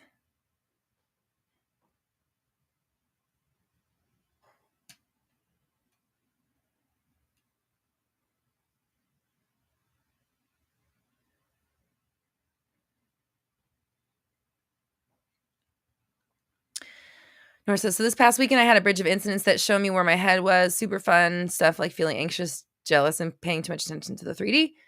And while, yes, I ended up spiraling down a bit, I can say I learned how to stop it, breathe in, breathe out, focus on myself and my new story with my awesome husband. And as I was falling asleep, my intuition / quantic double told me, if you only knew all the pretty stuff your husband said about you at the party he went to. He said you're the best thing that has ever happened to him. And he bragged about how he's so fucking in love with you and how he glistened and his eyes shine when he's talking about you. And how everybody around can notice how happy he is with you now. And now everybody wants to meet you. The big red woman that makes him so happy. And I fell asleep, happy, relaxed, and woke up with renewed energy and smiling. Yay, that's awesome. Hell yes.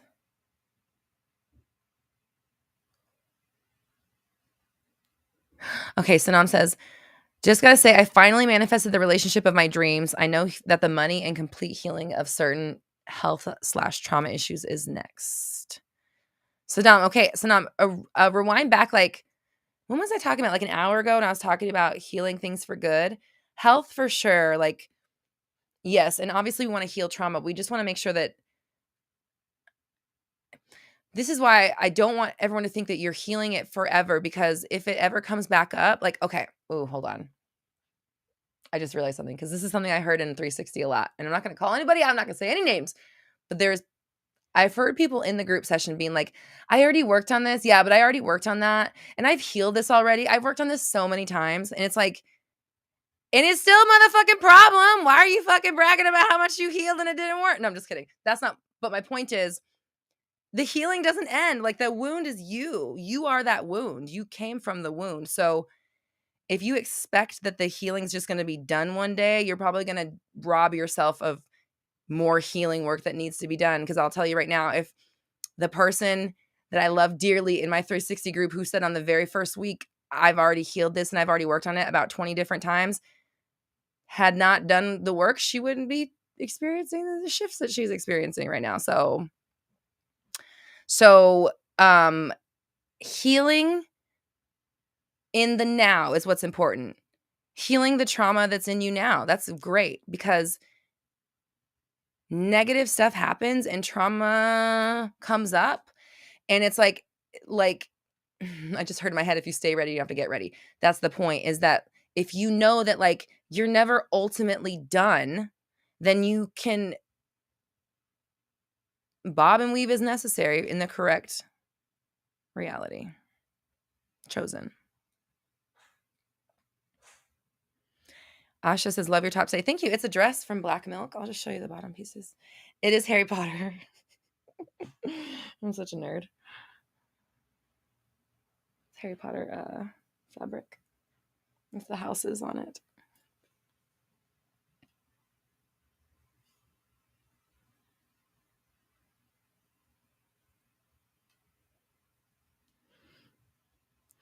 So somebody's asking about weighing 130 pounds. Weight loss affirmations. I'm 149 right now, trying to get to 130, and I do good with fasting. Look at myself and give up. Okay, so the looking at yourself and giving up is the problem. You need to you're conditioned to look at yourself and think it's not good enough. So you're never going to manifest. You're not going to get the weight that you want to be by telling yourself it's not working. So say it's working. Say you're 130 now, and like another thing that worked for me, because I'm affirming weight loss right now, and I choose not to exercise. I'll ride my bike and I go on walks, but that's it. I'm affirming the ideal weight that I want to weigh. And I had a thing where like I wasn't seeing movement on the scale. So instead of going to that number all the way down that I went, I decided to go down to the next 10. I saw like the scale go down to the next like second digit, right? So what I would say for you is, if you're 140 now, view it going down to 139.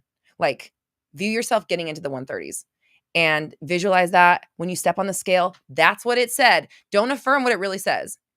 Like, or like what I've been doing is I've been affirming like a couple pounds down. Like, I'll tell my husband, when I tell my husband how much it says, I usually affirm a couple pounds down. Or like, you know how your scale like goes, it's like fluctuates. Whatever the lowest one is, that's the one I pick, and I don't care.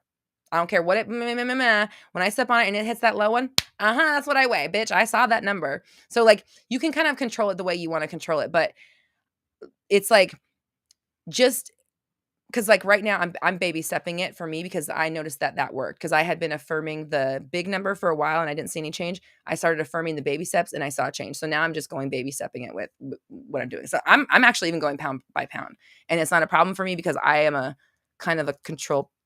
I like to be in control, so I weigh myself every day. So if you're going to weigh yourself every day, you need to control what that number says up here. Because if you just agree that you weigh the current weight, you're not really using manifestation to move the needle at all. So you can say you weigh 130, or you can be like, oh, I just hit 139. And then like visualize the scale going from 140 to 139, seeing that happen and being really excited. And then the most important part is that the looking at yourself and giving up, never again. You look at yourself, damn, I look good. Ooh, I look like 130 today. Do I look like 129? Because, oh shit, do I weigh 129? I'm sorry.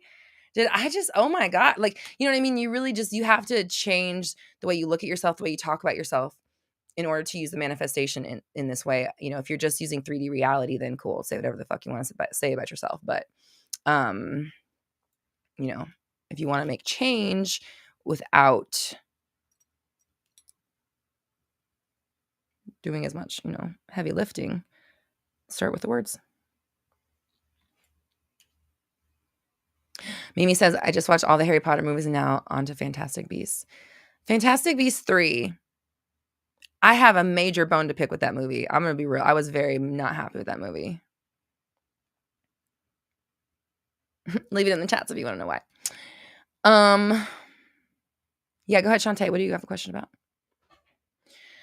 So I did last week's homework. My resistance is around reaching out to my sister. Are you talking about 360 homework or Mindset Monday homework?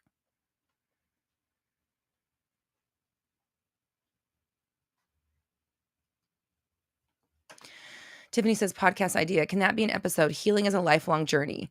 This is a new perspective for me. I assume that as long as I forgive, eventually I'll be healed and it'll go away. So this is good. You know what? Forgiveness is kind of a lifelong journey too, because sometimes it's that same thing. It's like you can forgive something, but it still happened to you. And so forgiveness is it's another one of those things that you sometimes have to recommit yourself to, like sometimes you forgive something somebody did and then you're like, well, you know what? Hold on though, actually, because you know what? You know what I mean? And it's like you can like re-dig up that wound on your own. And so this is what I always try to tell people is like the soil you're planted in is the soil you're planted in. Like you're planted in the same soil your parents are planted in and the same soil your grandparents were planted in. And you may grow up from the root and reach as high as you can. Your roots are still down there in that same soil with the same story, right? So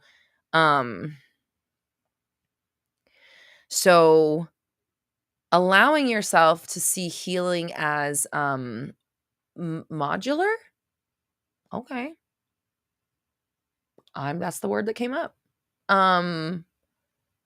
Yeah, okay. It moves along. I'm seeing this like orb, this blob, like just like floating around to different things, like or like in different areas of your life, certain wounds are going to be more prevalent than others. And I'm 30, I'll be 39 in a few months. I'm really just getting into that point where I can like look back on my life and see long-term patterns, So, I would just say like, yeah,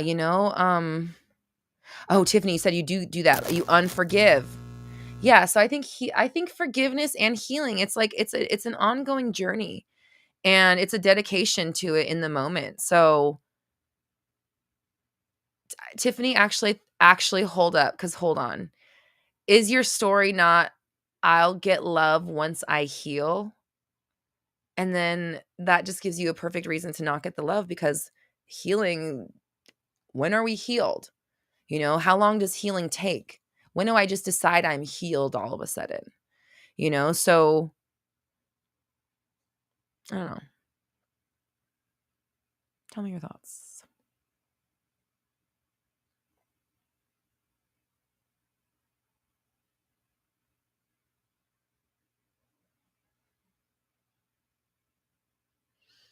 Maria, I thought when it comes to manifestation, tarot was just a reflection of our thoughts. They aren't predicting our future because no one can do that but us. But that's exactly the point.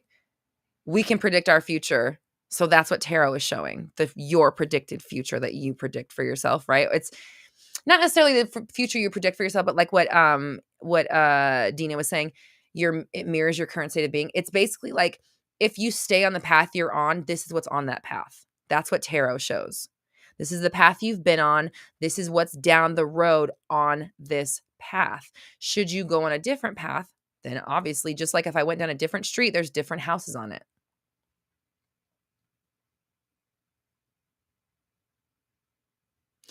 EA says that's what I'm dealing with. Forgave but not forgotten.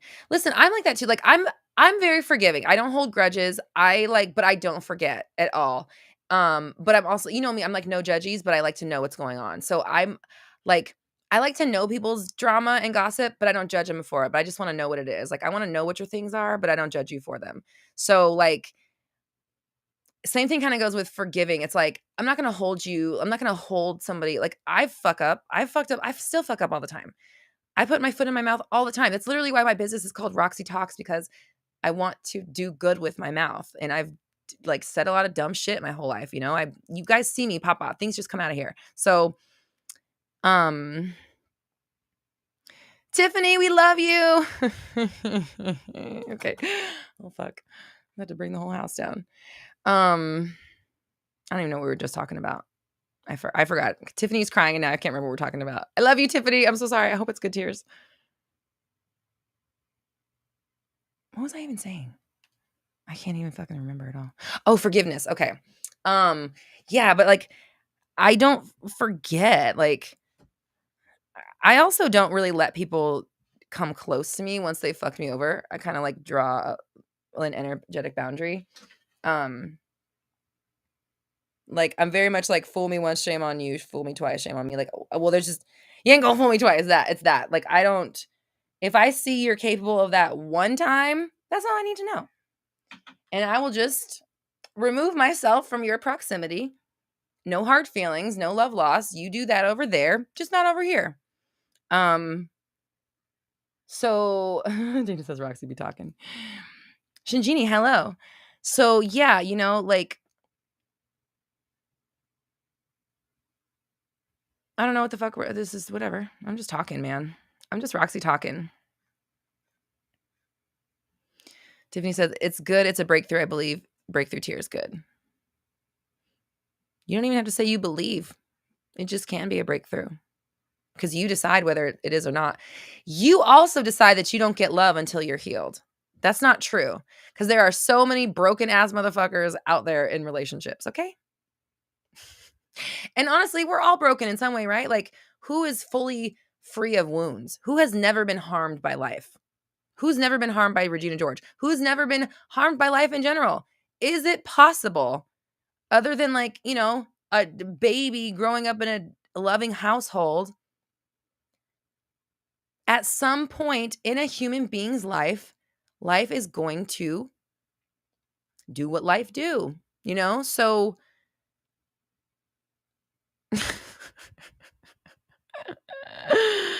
oh, this fucking chat. Here goes the chat.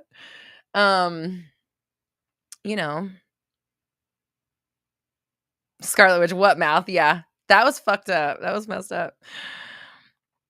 Oh, Mimi says, thank you, Mimi. Yes. Mimi says, so Fantastic Beasts movie isn't good, or is it because they fired Johnny Depp?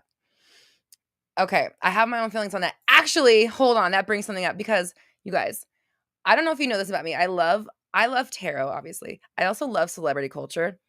I love celebrity tarot readings. It's one of my favorite things. It's one of my guilty pleasures in life. I probably watch at least one a day. No joke.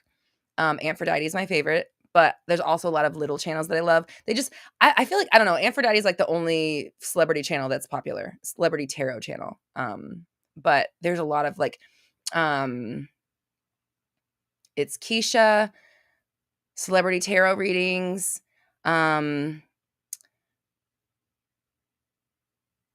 Lexi, Lexquisite, Miss Crystal Tarot. I'm missing one more. It'll come to me. The smaller channels. I just love watching celebrity tarot. And it also helps me because I like to listen to other people read cards and I absorb the information. So I have toyed around with starting a celebrity tarot reading channel, and I've made 3 videos so far. One of the videos I've made, I haven't posted them. I haven't even edited them. They're still on my hard drive. But one of the videos I made, because I have this question. I'm going to get back to this Fantastic Beast thing. One of the questions I have is, why were they so quick to fire Johnny Depp? And keep in mind, Warner Brothers, Fantastic Beasts, Aquaman. Why were they so quick to fire Johnny Depp, but they kept on Ezra Miller and they kept on Amber Heard?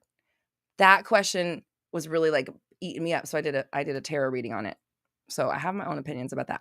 But why they fired Johnny? Do I agree that he would have done well in the movie? Yes. Mads Mikkelsen's a great actor. Johnny Depp is Johnny Depp. So it would have been great with him in it. However, I'm going to tell you my gripe with that fucking movie right now. And I'm sorry, it's a spoiler. I'm going to be real. This makes Fantastic Beasts, I think, the worst fucking movie ever. How fucking dare they? I'm being real honest. This is real true me right here. There's like 4 animal deaths in that movie. I don't like John Wick. Hate that fucking movie. How dare you kill a fucking puppy in the opening scene and expect me to watch the fucking movie, which I did, and I hate myself for it now. But like killing an animal, I just can't handle it. I cannot handle it. I can't do it. And that movie is about the creatures. It's a movie about animals. And you're going to attract animal people and children, and like it's a family movie, and there's fucking animal death after animal death after animal death, and I was fucking livid. I was so fucking pissed after watching that movie. I was like, fuck this movie. Seriously, honestly, I mean that that's real truth right there. Fuck that movie. How dare you make a movie about respecting and loving animals and just kill them over and over throughout the whole fucking movie? Like, who's your target market? Who are you making this movie for? Because it's not for me. I'm wearing a Harry Potter fucking dress right now. And I don't know who the fuck you made that movie for. I've read all the books multiple times. I have all of them, all the movies. I have so much. I'm a Harry Potter target market, and how dare you motherfucking do that? Like, so, sorry. I've been holding on to this one for a while. We haven't seen that. It's been a while since we watched that movie, like a month. That movie made me mad.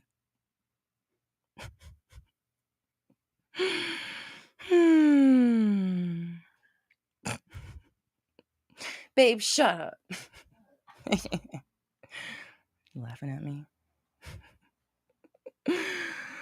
I just got all hot from talking about that. That was real. That was real, true, like, anger. That, like, hurt my soul watching that movie. That was so mean.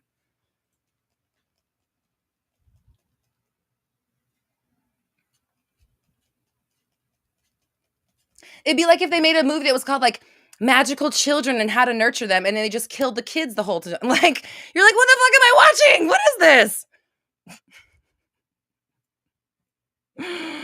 Oh, God. Yay, Nora, you did it. Okay. Sanam, I saw that chat and I read it. Is my chat not caught up? No, my chat's not caught up. Okay.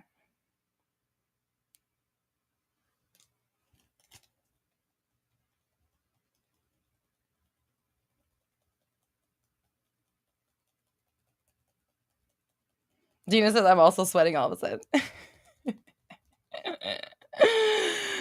Oh my God. Mariella says, just to clarify about meditation one more time, I don't need to do the whole spirit guide stuff to get my manifestation if I don't want to, right? No, but go ahead and keep doing it basic. That's cool. Listen, like, okay, if you're just doing meditation to get your manifestation, we'll be seeing you in a few weeks when that shit falls apart with love, because you're not understanding that it takes a change at your core to be the person that maintains the manifestation that you have yet to be able to get.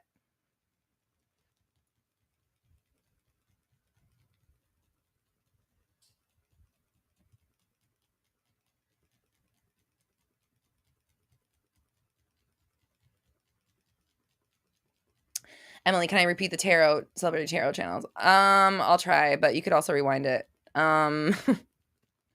Aphrodite, celebrity tarot readings, Miss Crystal Tarot,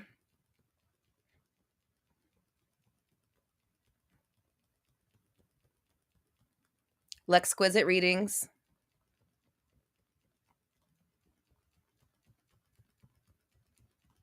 and Southern Belle readings.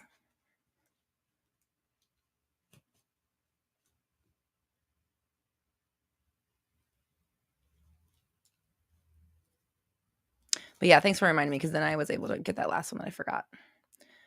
Linda, what movie made I mad? It was the Fantastic Beasts 3. That's the movie that made me all hot and bothered.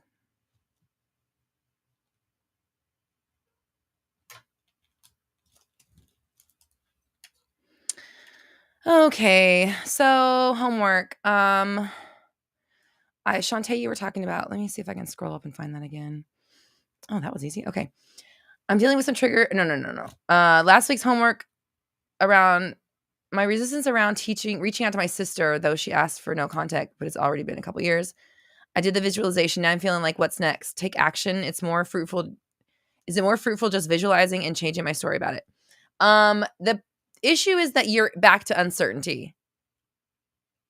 It doesn't matter what the fuck I say. It's you haven't picked something. Your sister said no contact because y'all had a shitty relationship years ago. Of course she did. That you is not who you are today, and that her is not who you're going to pick. So what's next? Pick a better story for you and your sister, and then stay there and quit asking for what you have to do and just do what you know to do, which is maintain your story, make yourself happy during the day. You already know that. With love.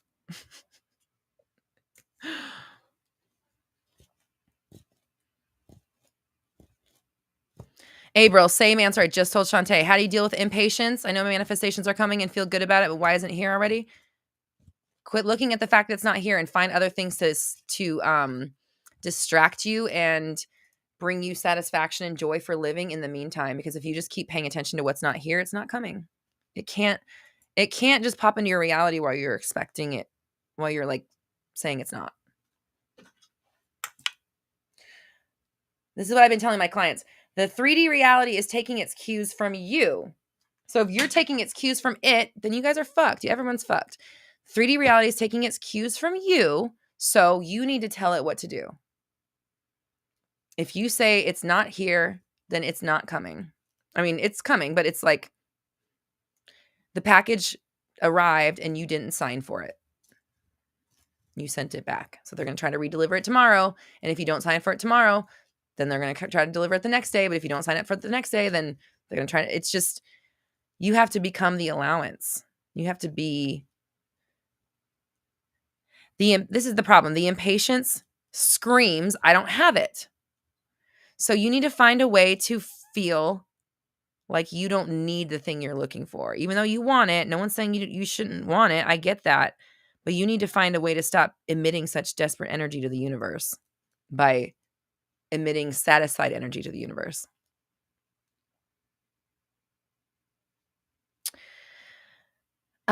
Tiffany. Shantae, okay, hold on. Shantae says, inspired action is talked about a lot, but yeah, I know I can just do it with my mind. But that's the thing. Inspired action is inspired. If you're asking about it, you're not inspired into action. Like, anybody that's asking about inspired action doesn't understand inspired action. With love. Sorry. I'm getting sassy. It's not for you personally. It's just like,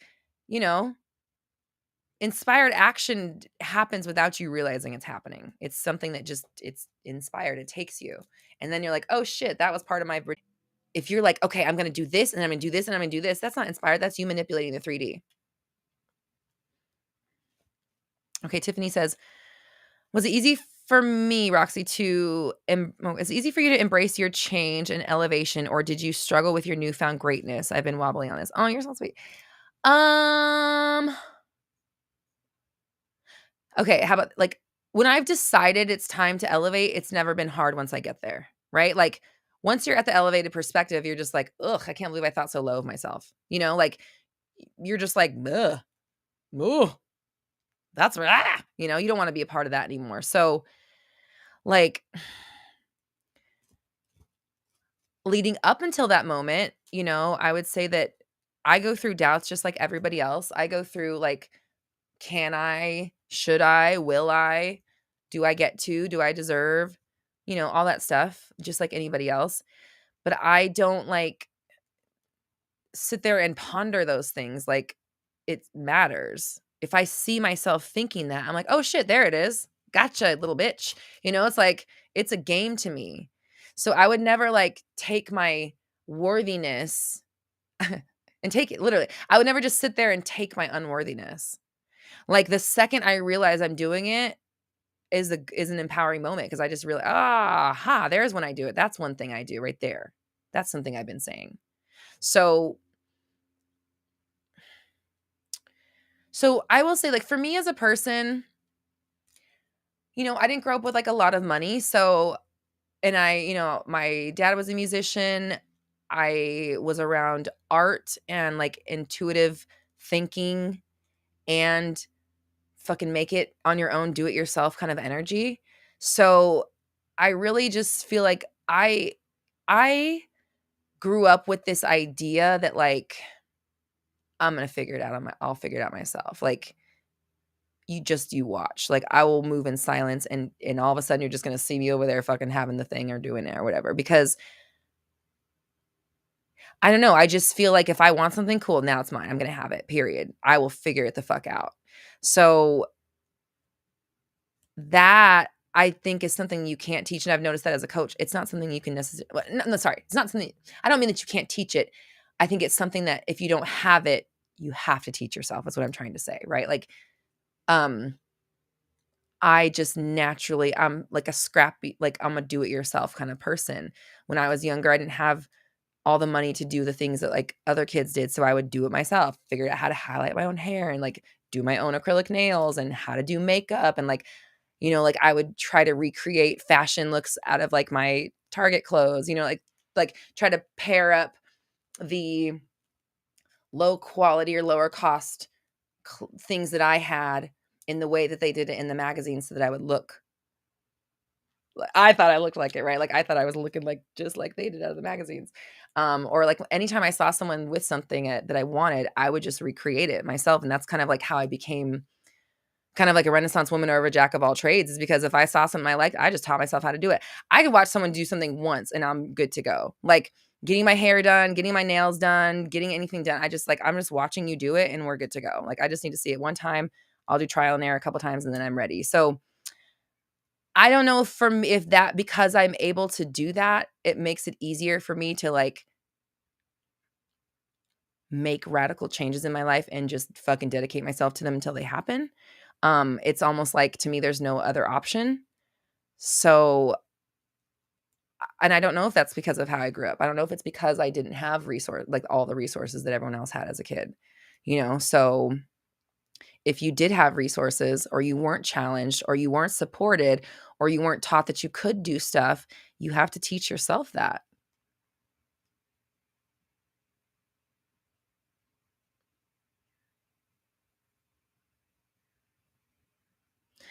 Millie says, Ramesh says, I got a lazy nature, so it ain't for me. No, you are wrong. Cause I don't even want to affirm it, but my dad, my dad has said before, he's like, I'm sorry. He's like about the laziness. He's like, you come by it naturally and I'm sorry. So just so you know, I am also naturally lazy. I love to sit around and do nothing. And in fact, like there are times like after I like am done working where I literally can't even move. Like I will only get up to go to the bathroom. Like, that's the only thing that you're gonna get me to move for. I will just lay there and just not move, and I'll just die there for hours because I can't. I physically can't do anything. But I think it's probably because I always, like, go in other areas. Um but yeah, I definitely feel lazy a lot of the time, so that's not an excuse, so try again. Just kidding. Do I have a photographic memory? Not I wish I did. I wish I did, and I know someone that does, so I know that I don't. Well, I guess I might have I don't know, maybe I do. Maybe I have somewhat because I do remember, like, people and, like I pretty much remember, like, everybody and their story and, like, I've always been good at remembering people and remembering things that happened, like, 30 years ago or whatever, but I know someone that has a real photographic memory, and that's not what I have, like, where like my mom had one of my mom's friends when we lived in Colorado had a photographic memory, and like this is the only example I have. She helped me move one time and I couldn't remember where something was. And she was like, "Oh yeah, it's in the box of the chimney next to the." She just like saw one thing and remembered exactly where the box was, where it was placed, what it was next to, like all this stuff. And it was because my mom was like, "Oh, let me call Kara. I bet she remembers." I was like, "How would she remember?" And she's like, "She has a photographic memory." I'm like, "Yeah, right." And then she was like, "Yeah, she said it's on the thing, then next to the da da da blah blah blah." I was like, "Oh my god, this bitch." Anyways, I don't. I don't know if that's not a good example. That's all I have. It's the only example I have of photographic memory, so you get what you get. Dina says, I have a very photographic memory. Unfortunately, haha, no, it has its benefits. That's good.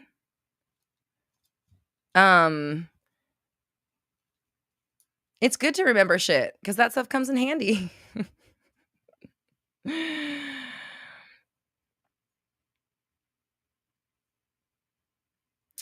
Mohammed, I'm going to answer your question, but you're not going to like my answer because your question's too vague, so my answer is going to be really vague, and it's with love. But you said, "Hi, I keep planning my new identity and then that I'm wanting to be, but I'm keeping stuck within the same old identity patterns. Can I give you some advice?" My advice is stop doing the same old shit. You need to throw a wrench in the works, and you need to start acting different, thinking different, responding different. If you're going to be that person, then act like them. Approach your world the way they would, not the way that you would. Don't stop affirming. That's funny. Fear drop. Hello. Michelle, hello. Michelle says, I can remember song lyrics from 1984, but I forgot what I did yesterday.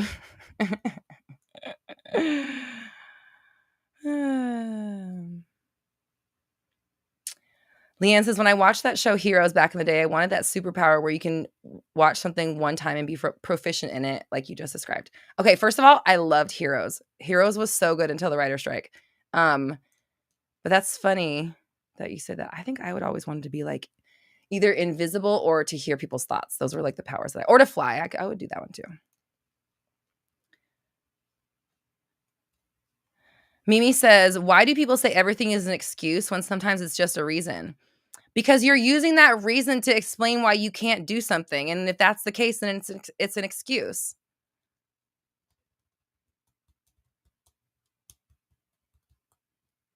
Dina, I love you. Dina's like, I'm so good at taking my own advice. That's listen, that's what we want to see. That's awareness and discipline at work right there.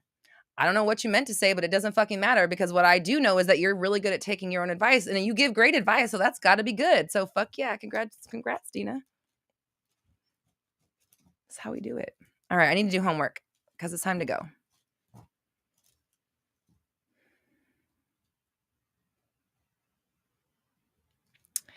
Fear Drop says, Roxy, you inspired me so much. I'm manifesting wealth/abundance via TikTok. Today, a video got viral and I finally got my first $50. Nice. That's awesome. Congrats. Hell yeah.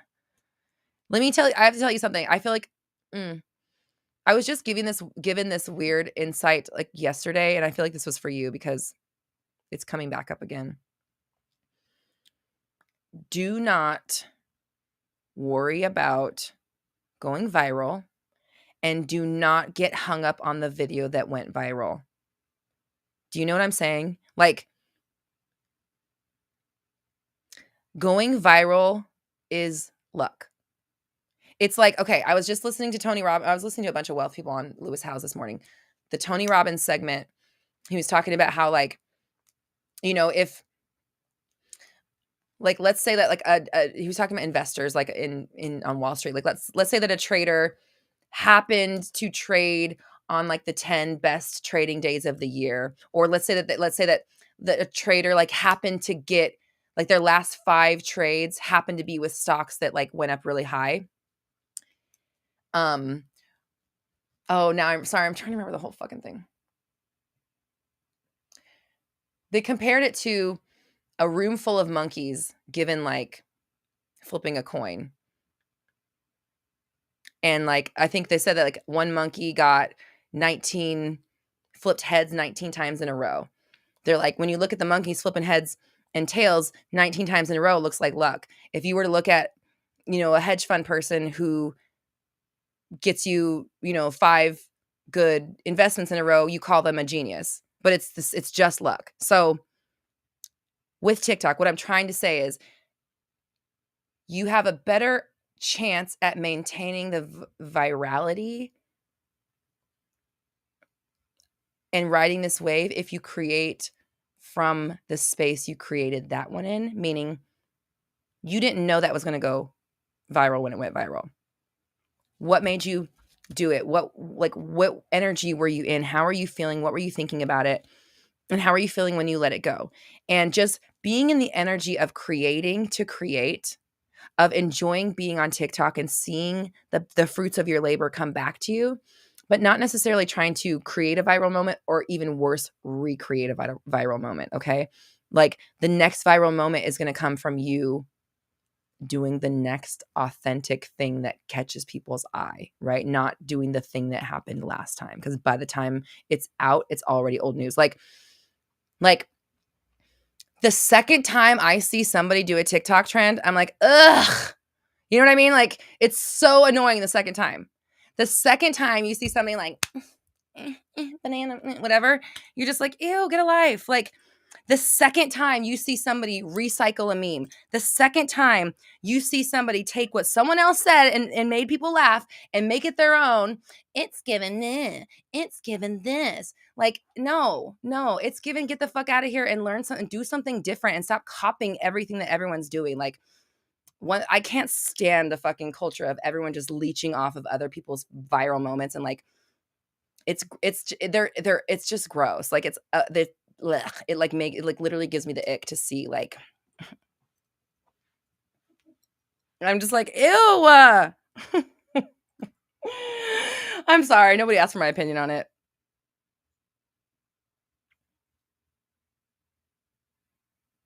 Okay, you said, yes, I keep going on doing my thing. The content in the viral video was totally not my content. It was the energy of the helping the world. We'll keep up with this with my music and share the love. Yeah.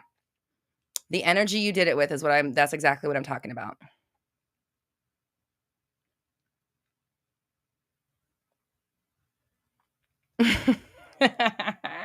You good. Oh my God. You know what I'm talking about though? Like, I feel like TikTok has ruined dancing. If I go to a fucking bar and I see somebody doing a TikTok dance, I'm not going to do anything, but I will be very embarrassed for you.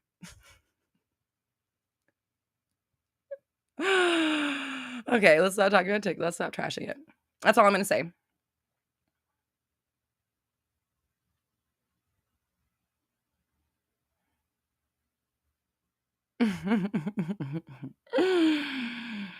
Anyways, all right. What the fuck are we doing here? Okay, we need homework. Mish. Those fucking dances. I can't with the dances. Oh my God. I think about like Addison Rae's TikTok, right? She's not from YouTube, right? Like she came from TikTok, right? I don't know. I'm too old to know. But I think about like, cause I see like she's kind of like making her like arc into like mainstream. And I wonder if like are TikTokers going to be embarrassed like 20 years later that their knick-knack paddywhacks are like all over the internet? Like, is that I got embarrassing shit too. So I'm just saying like I am embarrassing. I'm embarrassed right now. I'm going to be embarrassed about this tomorrow. So I just wonder I was thinking about that. I was like, I wonder if Addison Rae is going to be embarrassed about TikTok dances in like 10 years when she's like, you know, serious, whatever she's going to do. Tiffany says, in the meantime, I'm doing the Running Man, the Roger Rabbit. See, I would like that more, but that's because I came from that era. I'd be like, oh shit, there she goes. Manifest with Rose says, TikTok has normalized cultural appropriation just for the sake of doing what everyone else is doing. Get a personality? Yeah, agreed. Like, you all know, you watched me. I came onto YouTube. I put my shit out there. And then a lot of people all of a sudden talk like me, look like me, had the same backdrop, had the same approach, had the same thoughts. And it was just like, oh, that's weird. Because where were you 2 months ago when you weren't here? That's so strange. And so when that happened to me, I pulled back. I was like, oh my God, I am not like, it's so violating to like work on something and then just have some rando come up and fucking throw it on the internet with like half the amount of fucking spice and call it art. But what the fuck do I know? Okay. We need to stop talking about this. Get me off this subject, somebody.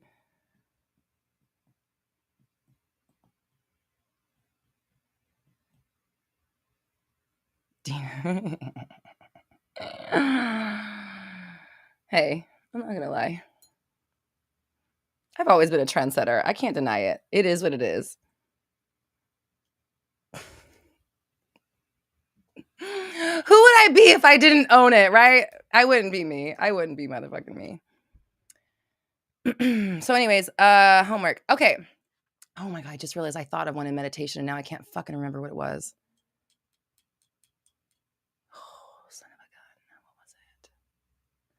I feel like it did have to do with like owning who you are gonna be though. What was that about? Tiffany says no spice, just the flour. Mm-hmm. Where's Bunny? She's probably outside because it's really nice today. She has a little, she doesn't go outside. She has a little patio, little catio. Melissa or Mesh says, I want to share this TikTok vid with you where it's TikTok dances be like, yeah, send it to, I don't think I can get direct TikTok messages, but send it to me on IG and I'll laugh with you. Nina, you're very sweet. Thank you. Okay. SG says, I did the homework last week and 2 days later I found the block, like a physical block on ultrasound. Please give us more info. We need to hear more about this. Last week's homework was about finding blocks and stuff. I don't even remember. I'm so sorry. Last week was strange for me.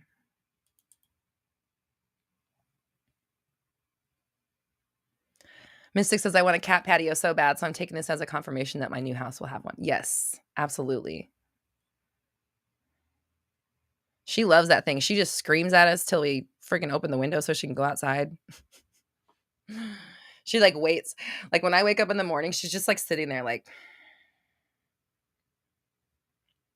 can you open my window yet? Okay, come on. Come on, guys. Make me focus. Tell me how to do the thing. Homework. Today, thanks, Leanne. Last week's homework. What are you resisting the most about taking action towards your manifestation? Oh, yeah, I would do anything for love, but I won't do that. Okay. Tiffany says, can the homework be something about embracing our wholeness, not judging the healing process as trauma?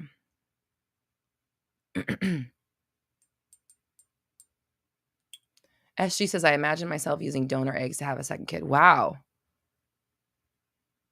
Wow. Go on. Okay. So Tiffany, yeah. So I definitely want to do something about embracing ourselves. But I also want it to be about embodying. Because it's like, okay, all right. Because I'm trying, a vision is forming. Embracing ourselves. Who's embracing who? Is that inner child, wounded inner child embracing wounded inner child? Because if that's the case, where is the healing? Where is the growth? We need ideal you or more evolved you or you on your journey healing and applying the love to inner child you. Does that make sense? So so embracing our wholeness. What do we want to do with this? What I want to do is okay. You know, we've talked about inner child stuff before. So what I want to do is I want us to go into meditation, and this is your homework. First off, get clear on what your ideal version is. Like as of right now, who is that person? What do they do? How do people consider them? What are their belief systems? How do they feel about themselves and the world? What have they healed and gone through? What has worked out for them? Like, what have you been able to transcend basically as this version? Get really clear on your ideal version as of right now, because another thing is like we're always manifesting and a lot of us are not keeping up with the manifestation. So your story always deserves a rewrite. So right now, rewrite your story. Who is the ideal based on who you are today and who you want to become? And then I want you to go into meditation, step into that role as that version, be them, feel the feelings of them, embody that version, take on that power of having felt healing and releasing of traumatic emotions that have been built up, and then greet your inner child and embrace the wholeness. And it doesn't have to be inner child, but like whatever it is where you're talking about wholeness, where's the pain? It could be the inner child. It could be a wound. I just want you to I want you to approach the wound or the wounded piece of you but not as this you, as your ideal you. Okay. Does that make sense? So I want you to energetically step into your ideal version and imagine them being healed of these things that you're talking about, right? Like if you've got like, let's say we have a wound about being abandoned, then like let's put our ideal self as someone who's like fully secure in their relationships, has a bunch of people around them that they're certain aren't going anywhere, can count on everyone, have these deep, lasting connections that we feed in on each other. I give to you and you give to me. Neither of us are going anywhere. We'll always be here for each other. Feeding into that kind of energy that your ideal self would have, and then taking that in and applying the love or the salve or whatever, the healing the wound or the wounded from the perspective of your ideal / healed self. Does that make sense? Cool. Yay. Okay, Dina, I want to hear how it goes for you. I want to hear everyone, of course, but Dina's excited, so I'm excited for you, and I want to hear how it works for you.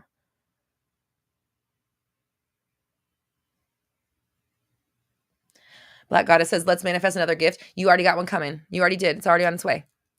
Congratulations.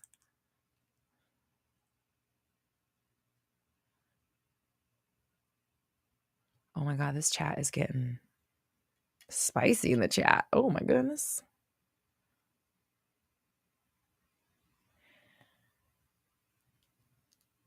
Okay, SG says, I imagine myself using donor eggs to have a second kid. Then I found out I have ovarian cysts that are up against the tubes. Wow, SG. Oh my God. Okay, I need to put this all together. Okay. I just put the homework up. Leanne typed it in the chat, but I need to address this from last week's homework. SG.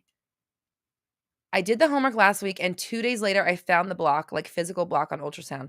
The homework was to figure out what you were resisting and then basically not necessarily have to take action about it, but kind of make it okay to take action or make it okay with what you're resisting is okay. So SG says, I imagine myself using donor eggs to have a second kid. Beautiful. I love this example, okay? Because of course, in a perfect world, everyone would be able to conceive the way that they want to, right? And like, I don't even need to say anything anymore. If that hasn't exactly been your 3D experience, it can be very discouraging. And I do have clients that come to me for fertility stuff. So I understand there's like a lot of worthiness that goes on. I know how it feels. I don't know how it feels personally. I'm sorry. I've talked to women going through this and I understand the worthiness that happens. Like as a woman, you're supposed to do, this is what you're supposed to be able to do. So it can really stir up some shit within you if the 3D reality hasn't shown that to you exactly yet. So your block, I'm guessing, was using donor eggs. And you imagine yourself doing it. And then 2 days later, you found out there was a cyst on your tubes. And that's why you haven't been able to conceive on your own. That is fucking mind-blowing. And I'm sorry to scream in your ears, and congrats. And like, whether, I don't know what's going to happen going forward, but like this is what I'm fucking talking about. I didn't say go out. You didn't use donor eggs. I didn't say go out and fucking throw away everything you've ever wanted. I said, just imagine that you could. What if it wasn't a problem? And this led you to something that we don't know yet where this is going to lead, but that was something that there's no coincidence that was 2 days later, and just the possibilities that are open for you now, this changes everything, right? Like this is a different perspective on the whole thing. So thank you so much for sharing that, and congratulations on your journey. It's going to work out for you regardless. And the other thing is that I don't want to assume anything and I don't want to put words in your mouth, but I imagine that maybe now the idea of you using donor eggs, should you have to, is not the end of the world anymore, right? Like, again, I'm sure you want to conceive the way you choose to, but just knowing that, like, okay, I could use donor eggs. This opened up something in your mind that changed the possibility for you. So who knows where it's going to lead, but again, you are, even if it's this much less opposed to the idea of using donor eggs, which means you're at least that much closer to your child. So, and again, I'm not saying it has to go through that channel. you have just changed the energy that you were approaching it with. And now God knows what can happen. So proud of you. That is so awesome.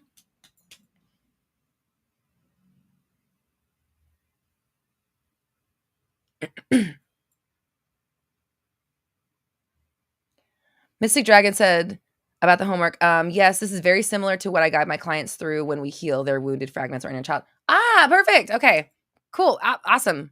Then we're aligned. We know that it's a tried and true method, so we can use it. So let's do that for our homework. And then next week we'll come back and, oh my God, SG. I'm so excited. SG says donor eggs are okay now. Even adopting embryo has become okay.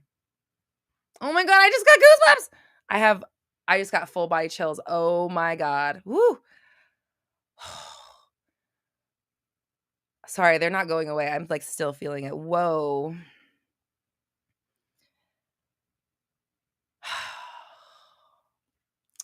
Let us know when you're pregnant or what. Pregnant, right? Wherever it's coming, when that baby has begun incubating, let us know because I just felt it and I'm so excited for you and that's amazing. That is so amazing. Fuck yeah. That is so great. That's so I just love your story so much because it's not about doing anything. You didn't do the thing you were afraid of doing. But just being okay with it has given you new information you didn't know, has made something that was bothering you become very clear, and has now made those things that were a problem not even a big problem. Now they're a solution. Those things that used to be a problem, donor eggs and adopting an embryo, used to be a problem for you on your road to second motherhood. But now you see that they're actually a solution to it, right? It's like these are just some of the avenues that you could take to having your second child. And that's where your mind is at now. And this is what's going to open it up for you. And I'm so fucking glad that you shared this with us because this is exactly why I wanted you guys to do that homework. This is exactly what I'm talking about. We don't know where it's going to go from here yet. I'm getting hot again. Woo. There it is. Woo-wee. We don't know where this is going to go. We don't know how this is going to turn out, but it doesn't fucking matter because it's not, you know what I mean? Like your energy has shifted. Your path has shifted.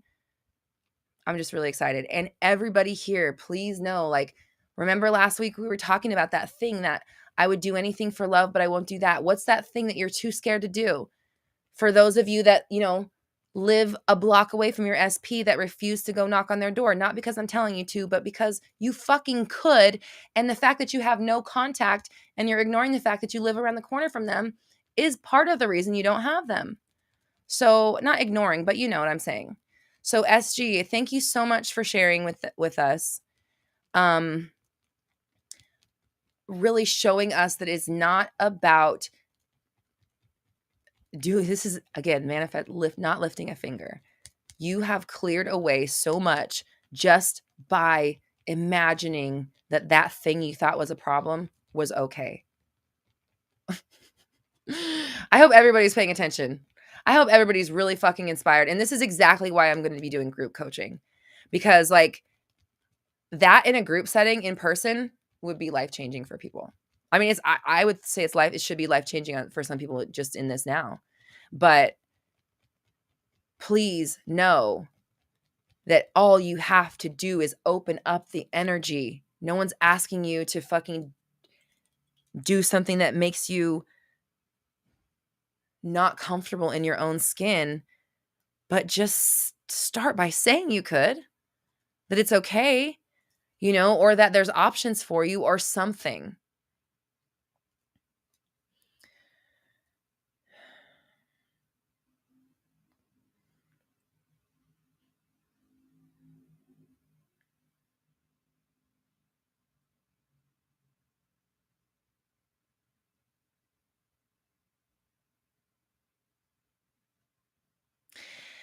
Dina, are you talking to me? You did that once that didn't work out too well? Okay. This is my point. You're missing my point. I'm guessing if you're talking to me, I don't know if you're talking to someone in the chat. If you're talking to me, you're missing my point entirely. And this is again what I'm trying to say. I'm not telling you to go around the corner and talk to them. I'm telling you to realize that you can, and therefore all these ideas about them not here, not being able to, can't do this, I did that once and it didn't work. Those are the problem. You know, like even you saying I did that once but it didn't work out so well, so you can never again. Like, yeah, you did that before. And so what? Do you think Michael Jordan made one free throw and was like, "Cool, I'll never fucking practice again"? That motherfucker did 1,000 free throws before he took a lunch break every day. That's why he's good. Not because he threw a free throw and it didn't fucking make it. Oh, I tried that. Didn't work out. Guess who's not going to be Michael Jordan? You know what I'm saying? Like, and I'm not, again, and my point is not to go out and knock on this person's door. My point is to make peace with the fact that you could and that it could work for you. Like, when you went and knocked on the door, you weren't in this energy that you're in right now. When you went and knocked on the door, you were not meditating every day and thinking of yourself in a higher perspective. See, Dina, again, you're still missing my point.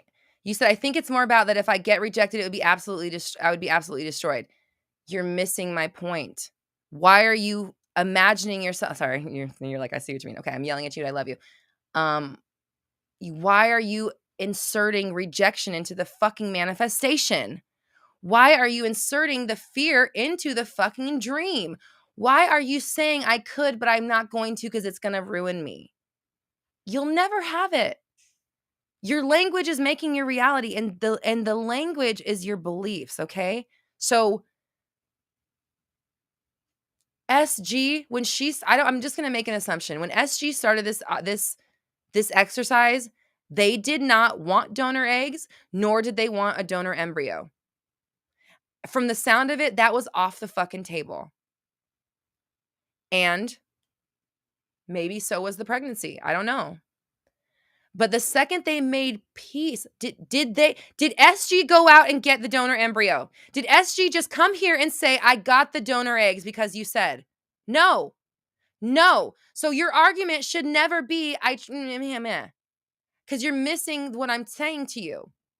I'm not saying go out and knock on the door. I'm saying I will knock on the door and they will fucking answer and they're going to fucking drop to their knees and kiss my fucking feet. That's where you need to be. Not at their fucking door, in that place in your mind. Does that make sense? I don't care what you did, what sucked before. I don't care what you're afraid of. Why are we still talking about that? What it is you choosing the outcome and then realizing it could come about in any way. I could go knock on the door. They could call me. They could show up on my door. I could see them out. They could show up at my work. It's the options, not the lack of options. Does that make sense? Sorry, Dina. But yeah, I keep seeing the 7 of Cups card, and for you it's upside down, and I need you to put it in the right side up. You know what I'm saying? Options. You have options. Okay. All right. It's time to go. Leanne put the homework in the chat, and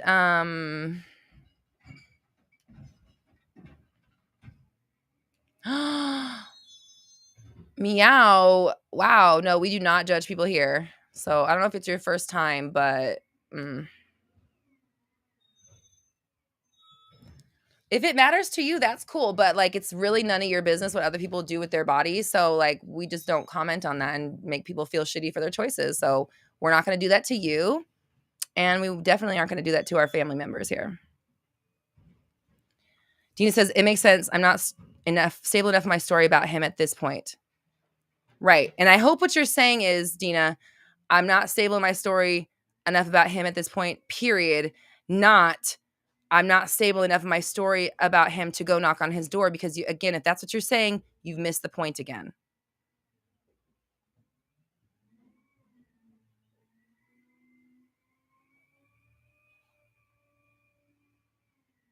It's not about doing it. It's about knowing that you could, and then it's okay, and then it won't end in fucking destruction or rejection. It's conditioning yourself into a different outcome, okay?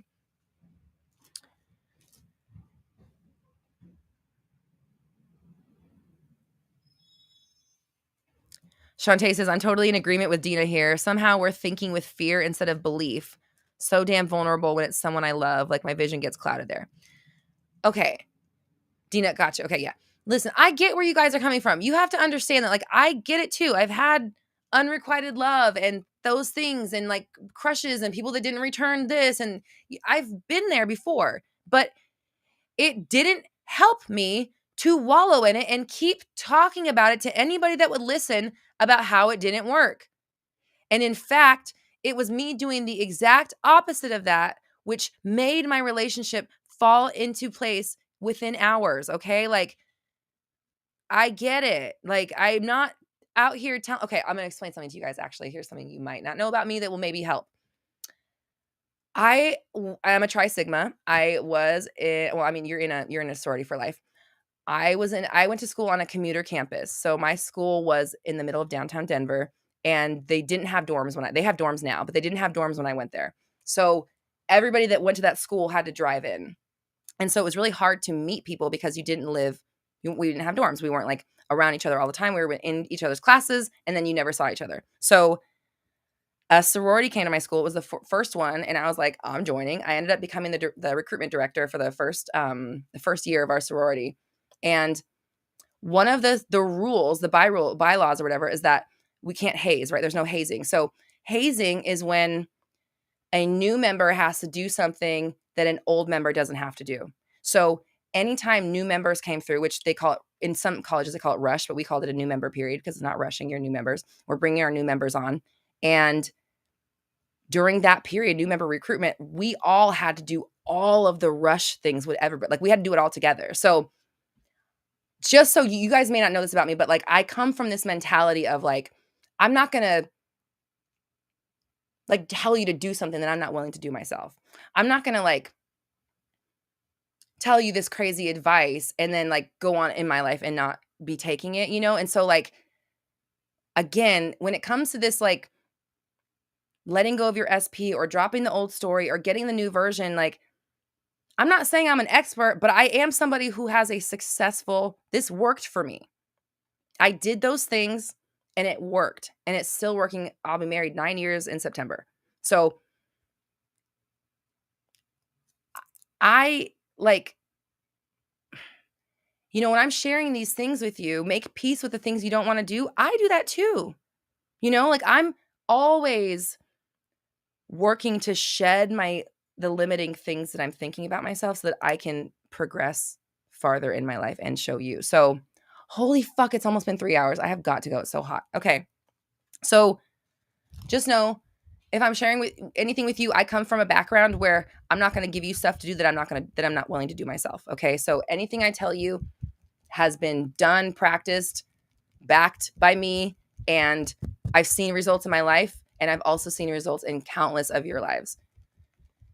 I'm not going to lead you astray. Again, I don't want you to go knock on your crush's door when you're not ready. That's not what I want you to do. I want you to become so confident in it that you could. I want you to see that you could. I want you to see that there's nothing holding you back except for your fear of it. Okay? So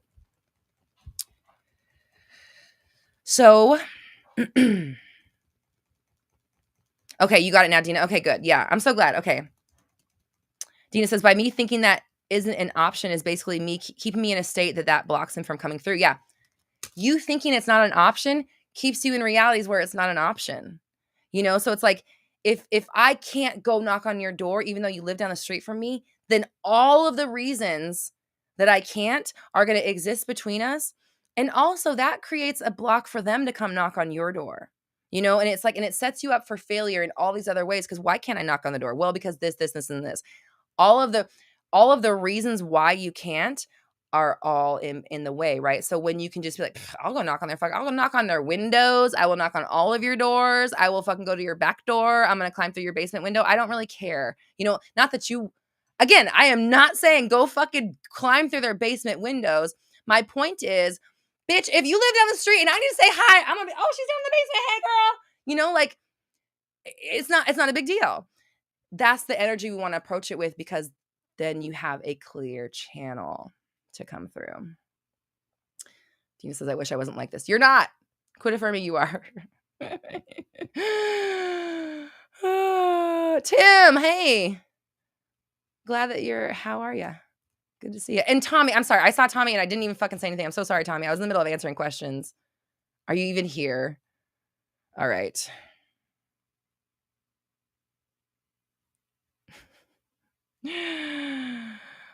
Oh boy. Okay. Tim, you have success where? I didn't see it. I missed it. Oh, SP is back and I detached and started manifesting a real reciprocal relationship. Huge past, detaching with no expectations. Did it. Always flipping my thoughts. Nice. Sorry, I don't have my glasses on, so I'm like, I have 20/20 vision, so why would I need glasses? I don't. I have 20/20 vision. I can see perfectly. Okay. But I do got to go. It's been 3 hours. I need to get the fuck off. Fear drop. Is there a specific time to know that I'm ready to knock on the door? If you're asking, you're not ready. If you were ready, you'd be like, bitch, where is the door? Get your ass over here because I'm about to knock on you. You know what I mean? It's like, you know when you're ready for something. You know when you're not ready. You're not ready if you're asking if you're ready. You're the only one who knows if you're ready. How could someone else know if you were ready? Only you know that. So if you're asking, my answer is you're probably not yet. Okay.